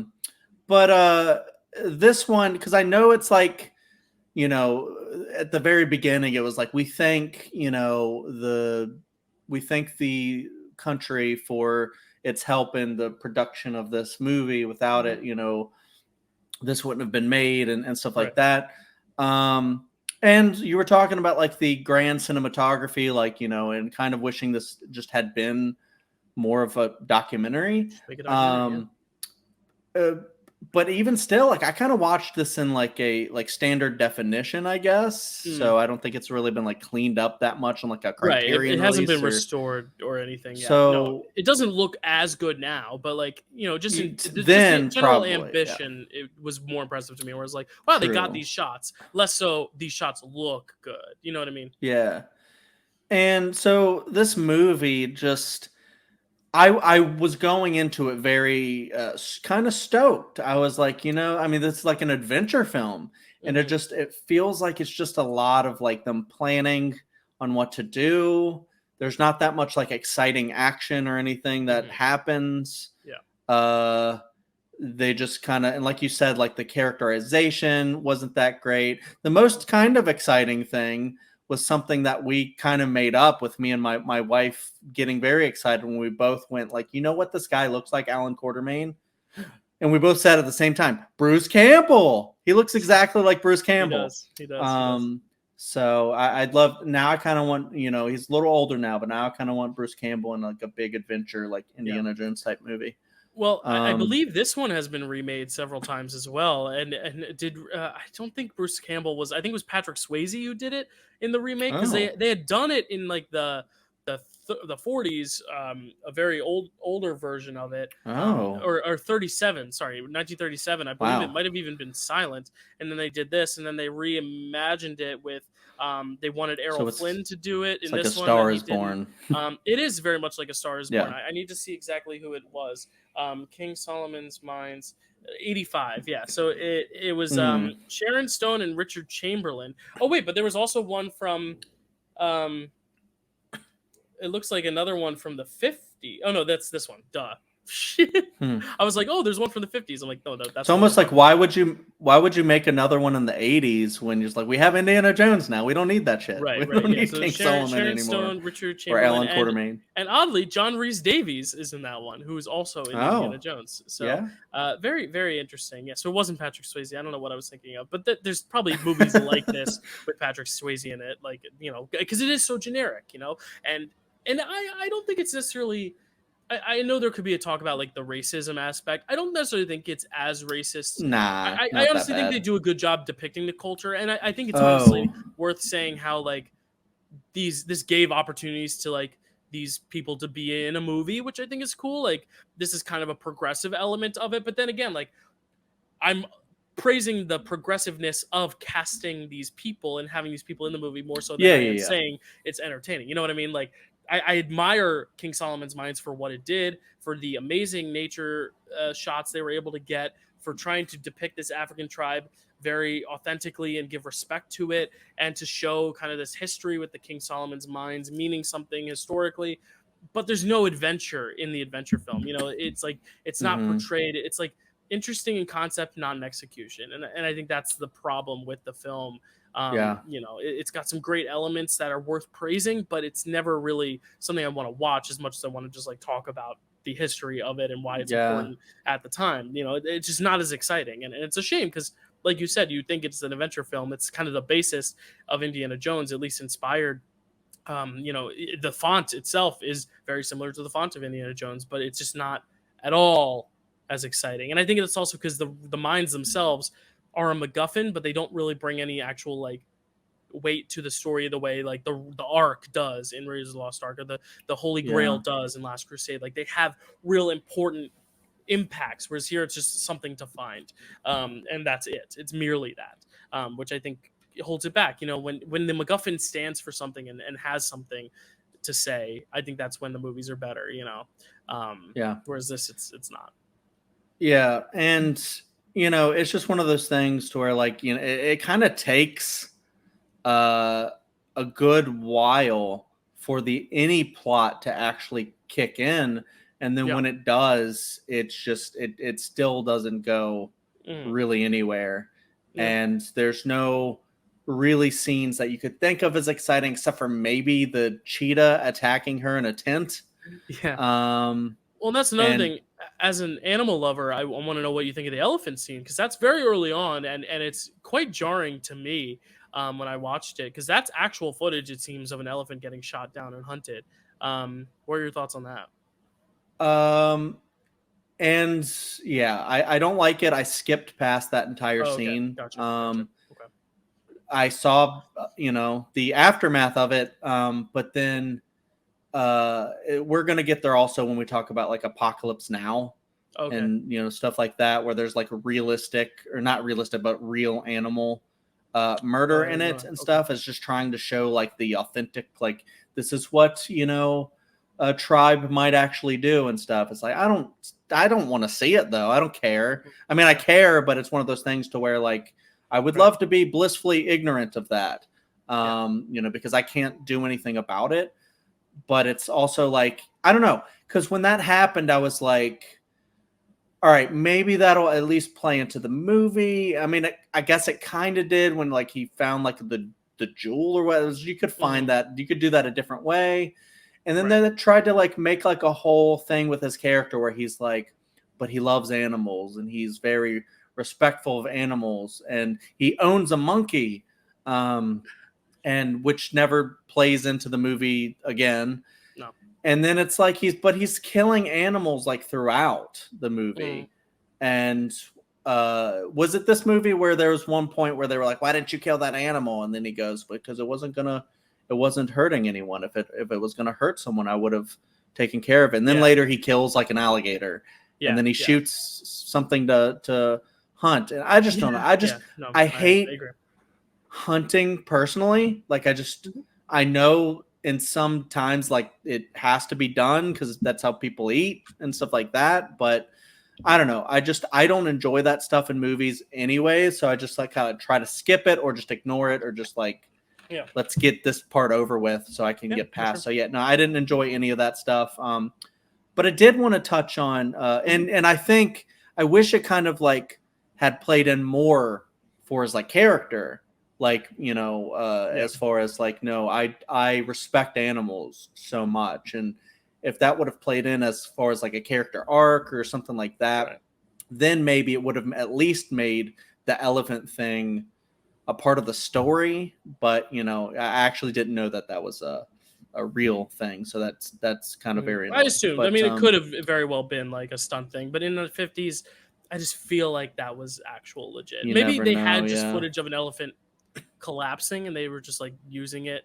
I don't know. I really don't know, but it wasn't particularly enjoyable for me. I did not. I didn't either. And I'll like I said, I skipped the entire scene. I'm just certain times I'm just like, especially with a movie like this, I'm like, I'll skip it. I'll look at the plot synopsis and I'll see like what happens and see if it actually plays a part of the movie. And apparently it doesn't.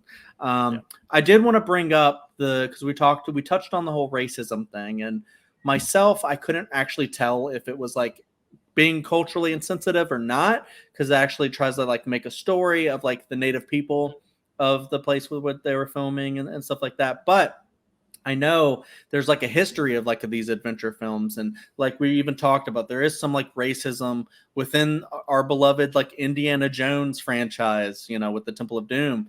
So even in the 80s, there's a little bit of that, which is unfortunate, but in the 50s. But then we'll get there. At one point, we're going to watch a movie in 1931 called Trader Horn, which is basically another adventure film like this that probably inspired the other King Solomon and this, which is apparently extremely racist and very hard to Trader watch. Horn, I've heard very bad things about Trader Horn, which we will get to eventually, right? Because it was a Best Picture nominee, I believe. This one is kind of dull and boring and not very exciting to watch and doesn't have that great of characters. And it's just like you said, like, why not just kind of make a documentary? Where some people like even would say that about like something like Nomadland, and we've discussed that, and like you had like a nuanced take where you're just like, well, I actually think that plays into the movie and stuff, and is kind of like a new way to do film and stuff like that. But this King Solomon's is not. Whereas with Trader Horn, we're probably going to hate to watch that for a very different reason. I'm very interested to see how that'll go. King Solomon's Mines, though, if you're looking at percentages, it actually has the best win to nomination ratio of the night. It wins 2 out of its 3 nominations. The only one it loses is Best Picture, but it wins color cinematography and film editing. So I guess it's got that going for it. It went 67%, whereas All About Eve went a little under 50%. So there you go. I guess that's a win for you, right, King Solomon? The sun isn't setting on your dreams. Speaking of sun setting, well, let's talk about Sunset Boulevard, Chad. All right. Sunset Boulevard, directed by Billy Wilder, written by Charles Brackett, Billy Wilder, and D.M. Marshman Jr. Cinematography by John F. Sayetz. Music by Franz Waxman. Starring William Holden, Gloria Swanson, Eric von Stronheim, Nancy Olson, Fred Clark, Lloyd Goff, and Jack Webb. No relation. Synopsis: an aged actress dreams of her grand return into the limelight as she draws a struggling screenwriter into her deranged fantasy world. There you go. So we've both seen this film before, for sure. Well, I know Chad has, and I'm telling everyone now I have. It's a stone cold masterpiece, I believe. Oh yeah. And the first time I watched it, this is only my second time watching the film. I've seen the show a bunch of times, the musical, but like this is my second time seeing the film, and I can fully say I don't know what I was smoking the first day I saw it, because the first time I saw it, I loved it. I thought it was great. And I looked at back at my score. No, I looked at my score. And it was like a 9 out of 10. I was like, why was I holding back? And sometimes I guess when I first watch a film, I'm like, especially one as revered, sometimes I'll just be like, well, when I rewatch it, it could be like a perfect 10 out of 10, you know? But like, I was like, I'll give this a 9 out of 10. It was really, really amazing. It was a masterpiece. And I'm like, Dylan, just commit, because it's freaking amazing. I mean, Billy Wilder, we've talked about on here twice now with Ninochka and Double Indemnity. And we'll be talking him again soon. Yes, we will very soon. Yep. He did not direct Ninochka, but he wrote it, and then he directed, of course, Double Indemnity, which we did award our prize that year. Yeah. But yeah, I think this is amazing. I think this is him taking his screenwriting abilities and pacing abilities and making an invigorating narrative while also showing off some of the best technical stuff of his career as well. But Chad, I'd love to hear from you, your thoughts on Sunset Boulevard, because I have made it clear I love it so much. But do you love it as much as me, and do you love this film at all? Do you hate it? Do you like it? I don't know if I love it as much as you. Yeah. That's kind of a hard thing to tell, to be honest. Right. But I do think it's a great film. I mean, I also love Billy Wilder.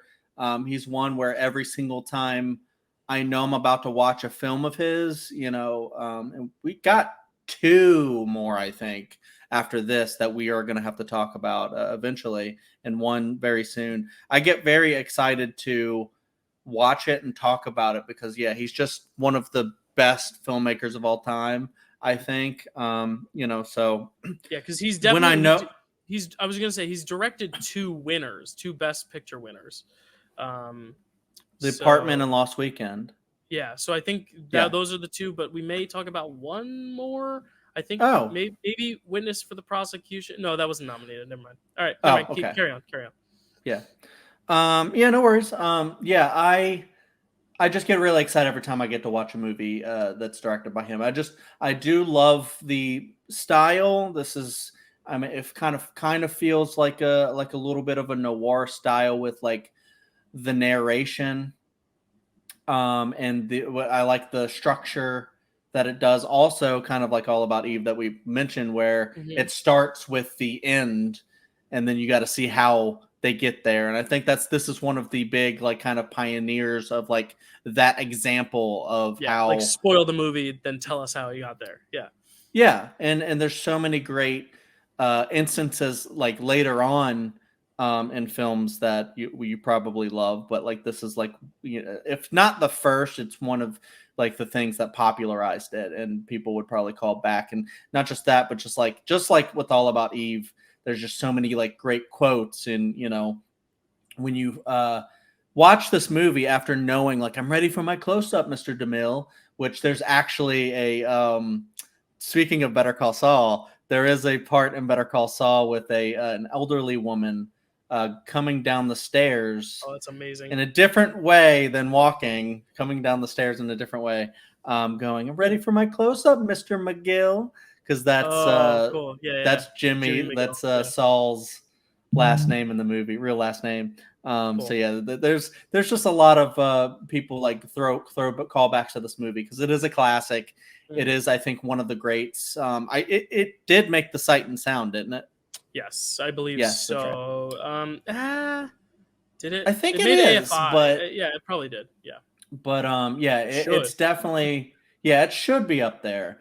I agree. I really do like this movie quite a bit. And I love just how, love and hate the fact that like how similar it is to All About Eve. I don't hate that it's similar to All About Eve, but I hate the fact about like what it's about and like why is that, you know, aging actresses are kind of thrown away, and you know, but here you kind of have more of a, you know, like a mental kind of thing, like more psychological, like this woman is so broken about this, and she's like under like a delusion that she's waiting just for her big grand return, and it's never gonna come. Yeah, it's not a comeback, it's a return. But also, like, yeah, the idea of All About Eve is like it's another person battling her, but here it's all herself. Like there's no other opposing force. Like William Holden's character is not like challenging her stardom in that sense. Like he's not trying to steal the stage away from her. It's her herself trying to like grasp onto these ideals and these ideologies that are just never going to come to light. But it also deals with the people around her and how they can manipulate it too. Like Max's character is a tragic one because it's like, yes, he loves her and he cares for her, but is what he's doing actually right in giving her this false reality, writing her all these letters? Like in thought and practice, it's like a good natured idea. It's well intentioned, but you start to see how it destroys her because it's giving her all this false hope and false confidence. Same with Cecil B. DeMille, you know, calling her on the set just to use her car, but giving her this, again, false hope. And I think it talks a lot about how society and Hollywood can kind of play with us too in giving this false hope. And we see it now with the actors and writers strike, you know, the idea that these Hollywood, you know, big shots are trying to essentially like manipulate the system, get away with it without blood on their hands, but it's really, you're messing with people's lives. And especially this transition from silent to talking films. I know you haven't seen Babylon yet, but Singing in the Rain deals with a similar transition. You know, the idea of these silent film stars essentially being out of jobs. You know, there are very few people who can make the transition. Greta Garbo, famously in Ninochka, was able to make that step up, but after that film really didn't get a ton of work either. And we see in this film, Gloria Swanson herself successfully made the transition from silent to talking films, but she was a silent star too herself. And that's kind of like the thing we talked about with Bette Davis. Like this is an actual silent star kind of playing this role of a silent star, looking back at her silent films in this bygone era. And it's kind of another meta story where like Gloria Swanson herself was a silent star. And I don't know if you noticed who the figures were that came to play bridge with her, but it's Buster Keaton, it's Anna Q. Nilsson, it's H.B. Warner. It's these people who are also silent stars, like Buster Keaton, another famous example of someone who just never was able to transition fully from silent to talking films. And like these are the biggest stars in the world. Charlie Chaplin was able to do it, but still, like they're mostly known for their silent films. Like that's like saying to Tom Brady, probably a bad example because he's not playing anymore, but that's like saying to Patrick Mahomes, hey, guess what? We're changing how football is played. You're going to play soccer, but we're still going to let you play. But it's like, I don't play soccer, I play football. He's like, no, but you're still going to be on the team. You'll still get to play because you're a celebrity and people love you. He's like, yeah, but I don't play soccer. I play football. It's the same thing. It's like you're telling these people to act a totally different way than they're used to. And some people are able to do it. Some people are just good enough athletes to learn how to play soccer after playing football, but some people just wouldn't be able to make that transition. And that's what we see here. And it's sad. I feel bad for Norma. She's the villain in this thing. But is she the villain, or is she just a product of the actual villainy being Hollywood? Is Cecil B. DeMille, who plays himself, the villain? Because he's the one who has to sit down and be like, you know, try not to give her the truth because selfishly the movie they're working on wants the car, you know, like, and that's big for him to be in the movie too and play this role. And I'm not saying he's a villain, obviously he's not a bad person, but you know what his role in the film stands for. Like I like to believe Norma's innocent. I mean, obviously she kills Joe, which isn't good, but it's because she's been led to this point to where I think Max and the overall Hollywood system giving her that false hope are the real villains of the thing.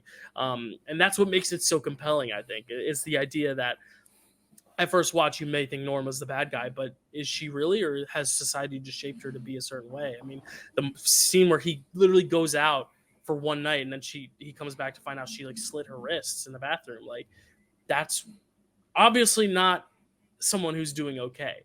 That's obviously a mental illness thing. So it's really interesting, especially again, 1950, so ahead of its time to discuss things like mental illness and aging in Hollywood and this transition. And we see Singing in the Rain is such like a lighthearted version of this, but it's kind of nice to have this more darker, realistic, kind of harsh reality version too, because it's not all fun and music like it is in Singing in the Rain for everyone. Sometimes it is, but sometimes there's an actual like hardship to essentially having your whole career upended. So I think it's a very bold film for that reason. Yeah, exactly. Like you're saying, like, and I didn't actually know if you knew the fact with like Buster Keaton and stuff like that. It's So such an I awesome was going to cameo. bring that up. Like, actually, so yeah, I'm glad you brought that up because I almost you didn't forgot say them about it. when you were listing off the cast. I was like, oh wait, does he know? But yeah, I'm glad you caught that too because it's I don't know how much Buster Keaton stuff you watch, but like I saw him and I was like, is that Buster Keaton? And I'm like, that makes sense because this is all about silent film stars. Like that's literally the thesis of the movie. I'm like, what a genius idea to like have Buster Keaton and Anna Q. Nelson and H.B. Warner be in this film too. And it's also kind of sad in a way too. Yeah. I actually learned it from the I know you watched this, the critically acclaimed podcast. Yes, that's where I learned it from. Gotcha. And writing down the names for who's in it, as far as like cameos, I guess don't normally get put into the Wikipedia, or maybe they were there and I just didn't see them. But yeah, no, that is a great like kind of trivia factor, unless you just kind of like notice it while you're watching. But no, I need to watch more Buster Keaton stuff, to be honest. But yeah, you make like a very good point about like Norma Desmond as far as like being kind of the villain, but also like a tragic figure, to where you can even say like maybe there's no villain, or just the Hollywood system is the villain of the movie. A great big Hollywood movie where Hollywood's the villain. Just kind of like how the tagline is a Hollywood story, and that's essentially it. It doesn't say if it's a good one or not, Yeah. And I think that's the thing is why that's kind of like is a beautiful like complementary film to All About Eve, and All About Eve is a beautiful complementary film to this one, because they're both kind of saying the same thing in just very different ways. And then you can also say the same thing that you said about Norman Desmond about Eve. Eve, yeah. Eve, because Eve you could see as the villain, because she's the conniving manipulator that ends up taking over. More towards the end, you get to see that she is more that. But you could also see that she's an eventual victim as well of the system and the same things that happen. But yeah, it is very different over in Sunset Boulevard, or on Sunset Boulevard, I guess. Where, I don't know. And in some ways I'm like, wondering if I'm thinking like, is Gloria Swanson like just overacting here? And I think she is, but it's one of those things to where I don't think she's doing it like in a bad way. I think it's kind of like that's how someone who goes like, I'm a star would talk a lot of the time. And I think it's the idea that Norma Desmond is always performing when she's off the screen. Yeah, she's always performing no matter what. I mean, she literally, the close-up is she's not being filmed for a movie, she's being filmed for the news because she's about to be handcuffed and taken away. Like that is, which is funny, but like not funny. Yeah, no, it's like a dark comedy, and that's why I think Billy Wilder is the perfect person for this, because there are darkly comedic moments. Like she's burying her pet monkey. That's oddly absurd. Oh my God. Where it's like kind of funny, but kind of dark and twisted and fucked up. But like that's, I think, when she's watching movies, what is playing on the movie screens? Herself. It's like funny. It's like, what the hell? This lady's like only watches her own movies. But that's the type of person she is, to where I think Gloria Swanson's overacting because Norma Desmond is always acting. She's acting on and off the screen. I think that's just the type of person she is, to where it works perfectly. I think she's just overacts in general. That's just who she is.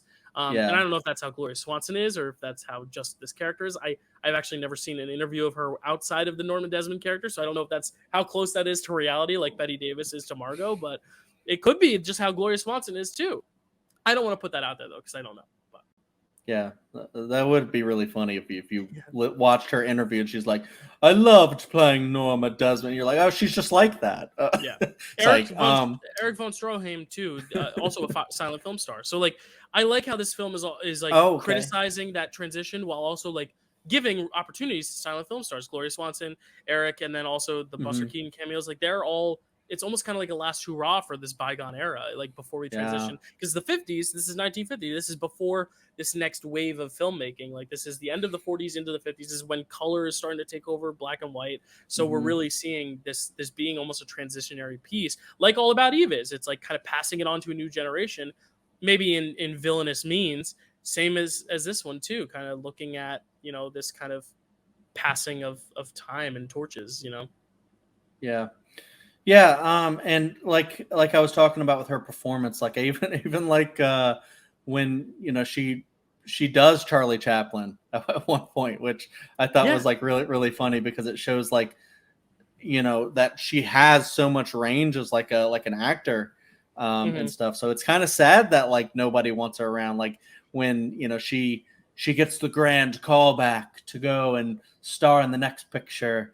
And then she goes to the studio and turns out they just want her car. And then you're like, oh, okay, this is awkward. And then the one guy's like, all right, we don't get another car. This is brutal. We don't want to put her through this shit. I mean, it's funny because like in that scene also, so many people come to her and are amazed by her. It's like, it's her, it's Norma Desmond. And I think that's interesting because like I feel like we as a society kind of do that too. Even like, I mean, I saw on Twitter a few months ago, someone posted a picture of Gene Hackman at a gas station. Everyone's like, oh my God, it's Gene Hackman. We haven't seen him in 10 years. It's been actually 20 years since we saw him in a movie. Oh my God, he's out and about. He looks great. He looks so good. But it's like, this is just a guy living his life, and he's now at the point where he's retired from acting. Same with Jack Nicholson at the Laker games. Everyone's posting pictures like, oh my God, it's Jack Nicholson. He and some people are saying, oh, he looks bad, like he looks unhealthy. But it's like, just let him live his life. And it's kind just of that about to say the same thing. Where like, you know, when actors who we haven't seen in a while, like our reaction to seeing them in public is so jarring. But like, are we itching to see them back on our screens? I would love to see Jack Nicholson and Gene Hackman in another movie, but there's an idea of that. It's like, no, these are the actors of the now. Like who cares? Like some people would say that for some directors too. It's like, oh, they have their old news. Like Quentin Tarantino, he's making his last film and now he'll be old news. I am not thinking that, but you know, all the Zoomers and Gen Zers or whatever. But you know, it's very interesting to see how like we phase out certain individuals and you know, some we forget are even not really acting anymore at all. You'll be like, wait, when was the last time this person made a movie? And you're like, whoa, okay, yeah. So they, you know, it's kind of what happened to Joe Pesci, and then he came back in The Irishman, and people were like, oh yeah, we forgot about Joe Pesci. He hasn't been in anything since Home Alone. Like it's very interesting to see how some actors just rise and fall, and sometimes they're welcome returns, sometimes they're not. You know, and it's sad. There's a sadness to it. This is a sad movie. I get very sad watching. Very this. sad. Yeah. I mean, like I said, I mean, there's some comedy in it, like a dark comedy, like you said, but like, ultimately it is a very sad movie, kind of like how All About Eve. I think All About Eve is like funnier, like throughout, but Sunset Boulevard definitely has its moments of like, whoa. There's a darkness to this too, with the noir elements too, that just like it appears darker too, like just the gothic set design, and that's one element that I kind of teased earlier. Like I love about this film is that it's a Billy Wilder film, but it feels much more grand than anything he's done before in terms of its design. So like I think the design also makes it feel a little spookier too, which kind of makes it feel a little darker than All About Eve. So I agree with you. And like that, because it feels like, you know, she's imprisoned in that house and that life of, you know, being shut out, and they slam the prison door shut, and then like she kind of, you know, imprisons William Holden's character, you know, in there, and he feels trapped and kind of a deal. You know, like at first it's a good opportunity, and then like, you know, he's there, you know, for so long, and then he dies. But and the other thing that is kind of like not a negative for the movie, but it's one where I'm like, what if this was done like a different way? Because I think it was done very well. Because we've talked about like stuff that like things that like people normally criticize this unless someone does it well, like a Scorsese, where there is a lot of narration. There's narration All About Eve and stuff like that too. But, you know, this one kind of feels like it's like throughout the film, where it's like William Holden just, you know, narrating everything that's happening. And then it's like, you know, should it be more show and not tell kind of a deal? And where it's like more like like an All About Eve and stuff is more like, let's have the story play out through dialogue and not just like William Holden telling you everything that's happening. But then you have kind of like where it's kind of like a novel where he's explaining like the macabre of the house, and that's dialogue in itself and like very well written. So because he's also a writer in the film too, which I think is important. That's true. The whole time he's trying to write the script and she keeps changing it because she's self-indulgent and wants more of herself in it, to where I think kind of the narration is to show like, no, he has the potential to write a really good script for her. Like he could probably write a bomb-ass script that she would excel at and she could get the comeback, but she's so selfish that she's getting in his way. And it's kind of to show the audience he's almost, because he's narrating from the very beginning. So it's essentially a ghost story because he's narrating from the grave, to where he's like, this is what happened, and it could have been solved if she had let me freaking write, but she didn't. And every time I went out to write with what's her name, with what's the girl's name, Betty Schaefer. I don't remember. Like every time I go out to write with Betty, she always either slits her wrists or gives me shit about it when I get home and calls Betty and all this stuff. I think it's almost him kind of lamenting from the grave, like this could have been stopped if she just let me write, because clearly I'm a good writer. Look at me describe this house, to where I think that's kind of where I look at it, where the narration's solid. And I think Billy Wilder's just a good enough writer to where the narration, even if it's not always purposeful, is always well written, so it still sounds good. You know what I mean? Because nothing's ever necessary in any film, but it's just how it's conveyed and how it's executed, really.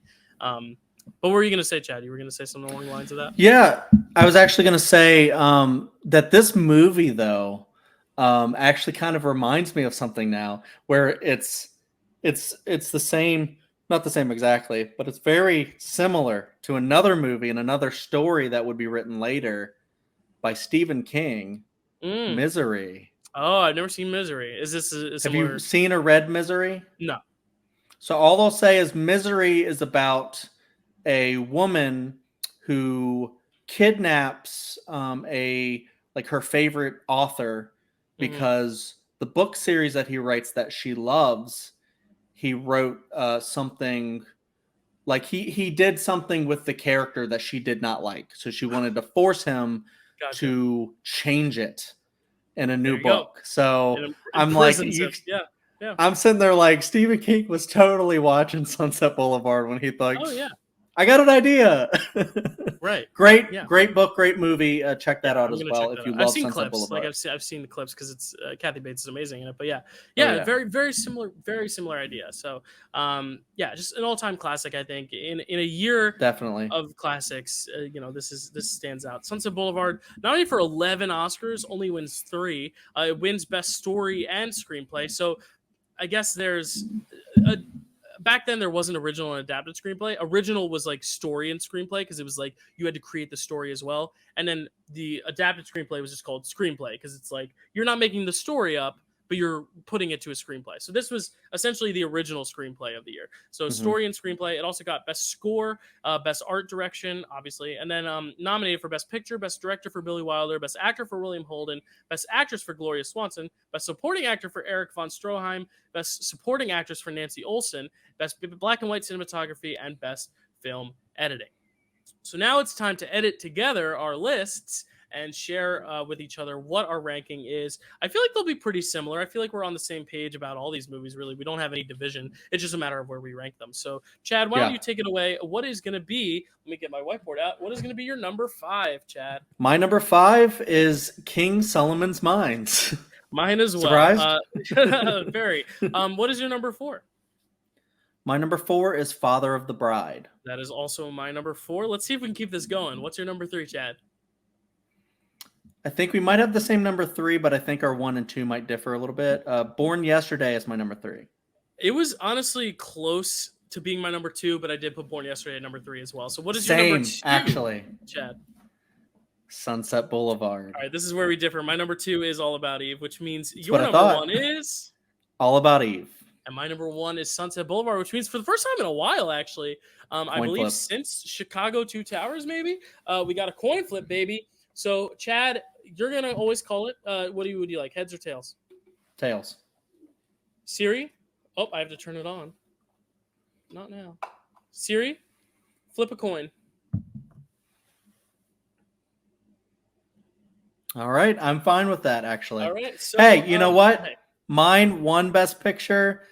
Yours can win Best right. Picture. This And we picture. and we still get acting prizes as well, so it might still come away True. with the most of the day. But our best picture is going to be Sunset Boulevard today, which I'm very happy about. But I would have been happy with either. But Same. I think we're both solid with our top. Honestly, our rankings are pretty much identical except for our top two, so it makes a fitting choice that we flipped a coin. But I'll let you take it And away, Chad. Oh yeah, go ahead.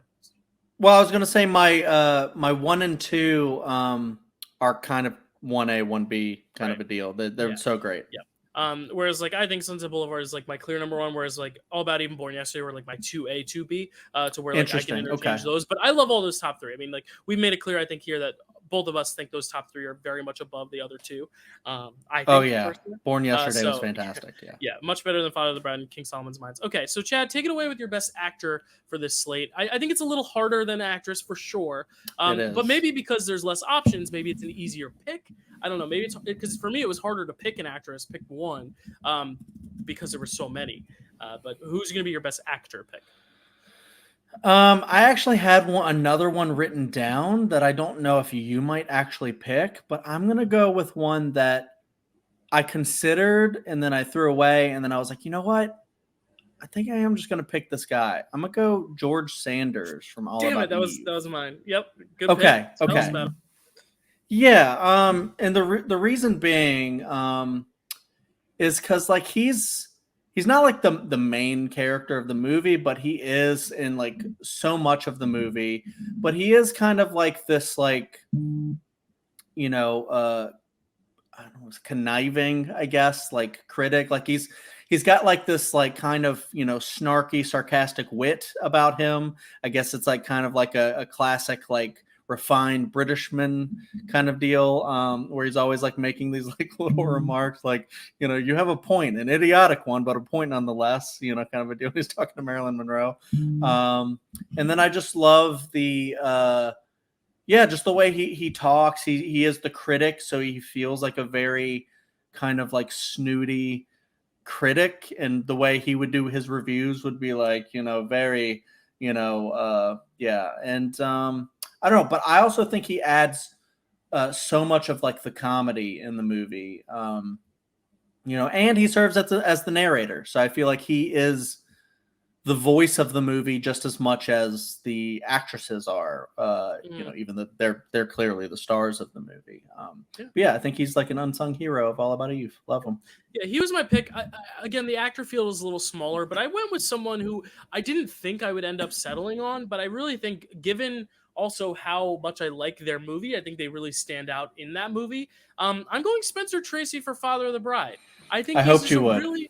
I think he's a really solid performer. We've talked about our issues with the film itself, but I think he's always good in it. And I think he's the reason why it is more bearable than it would have otherwise been. And I really think he has such a good, also kind of wit and humor in an almost deadpan way. I love his reactions to things when he's not overtly saying things, but he's just kind of like emoting with his eyes and his eyebrows, just like looking around like, what? Like, what did you just say? And I can feel that frustration every bit of the way. And I've liked him in a lot of the movies we've seen him in, but this was my favorite performance of his that we've covered so far. And picture this, of the three, I believe we covered him 3 times. So I'm really a fan of his work, and I can't wait to see even more, because he's famously one of the most nominated actors ever. So we'll see him a lot more when we talk about other classics and picture this. But I think this is a really solid performance of his, especially in a movie I don't love. I think he elevates it. So I'm a big fan of his performance. And it's Slim Pickens. Why not pick him? Give him some love. I actually 100% agree, and I had him written down, Oh, and cool. then I decided to go George Sanders instead. So that's why I'm glad you did, because I wanted him to be represented. I do think he was very good in the movie in representing that character type that frustrated me, but also delighted me in some ways. There you go. So now I'm up for Best Actress, and this is painstaking, because like there are 4 heavy hitting. There's probably more than 4, but like for me there was a clear 4 picks that you could have made. 2 from one movie, 1 from another, and 1 from another. So I'm ultimately going to go with the performance that I think, when I go back and think about these performances, which one to me is the one that I am most impressed by, and that is Gloria Swanson in Sunset Boulevard. I just think her theatricality, like Chad said, it might be a little too much, but I think that's because Norma Desmond herself is too much. She is so much energy and so much passion, and just the way she's able to just kind of haunt you with those eyes and that stare. I mean, that last sequence where she's coming down the stairs, I'm ready for my close up. It's always been my dream, always will be. Like the way she talks with her teeth, everything is very crisp with her teeth, and everything she says, her teeth are kind of clenched, and the way she kind of forms her lips around her teeth. It's a very, very distinct performance, a very methodical performance. You can clearly see she put a lot of effort in. There are 3 other performances I would have been happy with getting, but it's my favorite film of the slate, and I think she is just absolutely exceptional in it. So Gloria Swanson is my pick.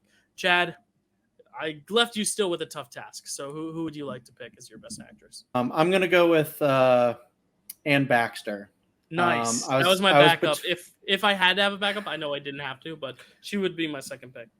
I was between her and Judy Holliday, and I know because Judy Holliday, I wanted to go with the, Judy Holliday was deserving of her award because you said there was kind of like a negative thing against her, so that's who I wanted to go with.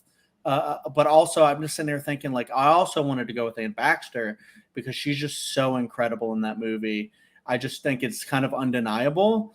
Whereas a lot of people, I also think Bette Davis is great, but I think if you just show the person who shows so much range in any of these slates of movies, I think Anne Baxter is it.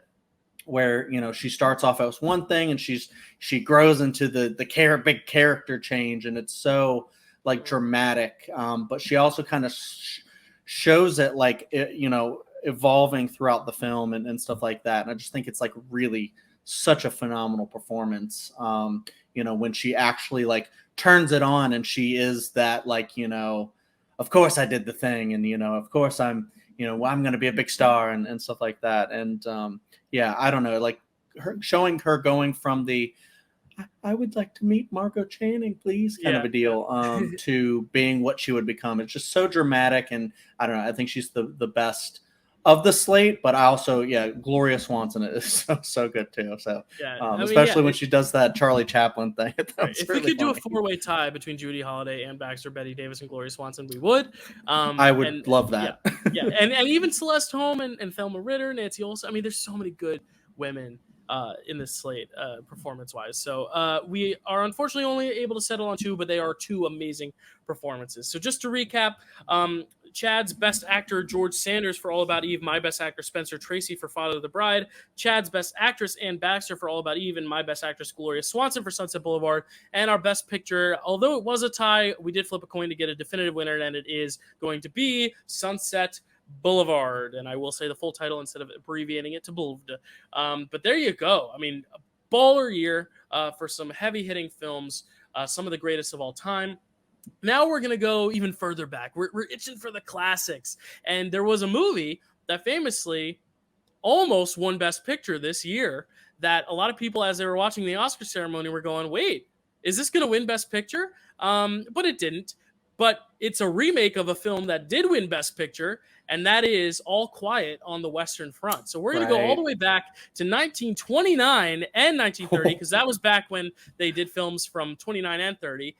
So we're going to be one of those interesting straddle years where we're in 2 years at once. It's like Inception, I guess, if that's a comparison to make. But 1929, 1930, which had All Quiet on the Western Front winning the big award, but also had the nominees The Big House, Disraeli, The Divorcee, and The Love Parade. 4 movies I've never heard of, don't know a thing about, and then All Quiet on the Western Front, which I've heard a lot about, and we've obviously seen and covered the remake, but I figured we're still hot enough on the heels of last year's Oscars before we dive fully into next year's Oscar season. So I figured this is a perfect time to end that kind of chapter before we move forward. So Chad, are you excited to go? This is as far back as we've ever gone before. The furthest back we've gone is 1939. So we're going a full decade before that. How do you feel? I mean, it's going to be interesting. I don't know. I mean, I hope it, garners the same amount of like discussion. I imagine it will, because it'd be such a dramatic like shift from what we're used to. So it'll just be very interesting to see if we love all these or if they feel like so dated that like we're just like, I don't know. And I will say, But we'll see. they are all available in some way. So I have found them all in some capacity. It's not like one of those, because there's one year where like the film is totally lost, and there's other years where like you're very hard to access. You can only get it on like one DVD copy somewhere. So these 5 films are accessible, but you know, Chad and I will talk personally about how we're going to find them best, but it'll be a very fun challenge, I think. And if it's great, then we'll continue looking at some of these older 30s and 20s films next year, for sure. I know we eventually want to get to the first ever Oscars, this is the 3rd Oscars we're going to be covering. Like 3 movies. 3rd ever. Yeah, 3 movies, and this is only 5, but yeah, the 3rd Oscars ever, which is pretty iconic. So that'll be next month. Chad, anything else you have to plug before you go? I know you have some plans tonight, but any other things to? Yeah, I mean, as usual, you can check out my letterbox, Clear Eyes Full Heart Reviews.wordpress.com. I know it's all down there, but you know, check that out. I try to post stuff every now and then. Check out I'm on this, so I won't plug this. Check out the rest of Dylan's shows. I won't say content, shows. And because they're all great. Check out the Nerd Entertainment Network, where we have Welcome to Primetime is the horror show that I do. Check out my channel, Chadwick Webb, where I rank a bunch of stuff. Dylan's on there quite a bit. And there's just a lot of really good stuff over there. And yeah, I mean, 1950 was great. 2 big heavy hitters. One I found that I loved that I didn't like realize I would, and one I thought was okay, and then one I was like, eh. So I'm excited to go to. You said that this is like a silent era, right? That we're going to. I don't know if it's. I mean, it's definitely All Quiet's not a silent film, so I know it's got some talking films in it. I think the only silent one is the first year, but it does have. It's all black and white, and it might have some silent films in it. I actually haven't done enough research on them, but it might be a mix. But it'll be fun regardless. So I'm looking forward to it. Definitely. Cool. All right, you can find me at Dylan_Randazzo or Twitter and or Letterboxd. Yes, Twitter. I won't conform. And then to Dill Pickle Movie Network if you're listening on podcast. If you're watching, check out our podcast version if you want to hear it maybe at a faster speed or hear it on the car, on a run, however you want to hear us. We appreciate you. And check out tomorrow, because this is posting Sunday. On Monday, we are having a free-for-all Marvel trivia, and I will spoil, Chad is in that trivia free-for-all. So check him out to see what other faces may join him. Maybe some that have the same last name as him. I don't know. And spoiler alert, it's not Elliot. He's not old enough yet for Marvel trivia. He will be someday. But yeah, check that out as well. We're very fun. It's a very fun time. And check out this month, we posted a belated Framework episode that Chad was also on. So check that out as well, where we talked about the Razzie nominees. If you like this format but want to hear us talk about lousy films that aren't classics like All About Eve and Sunset Boulevard, well, there you go. So thank you guys so much for watching. We'll see you next time.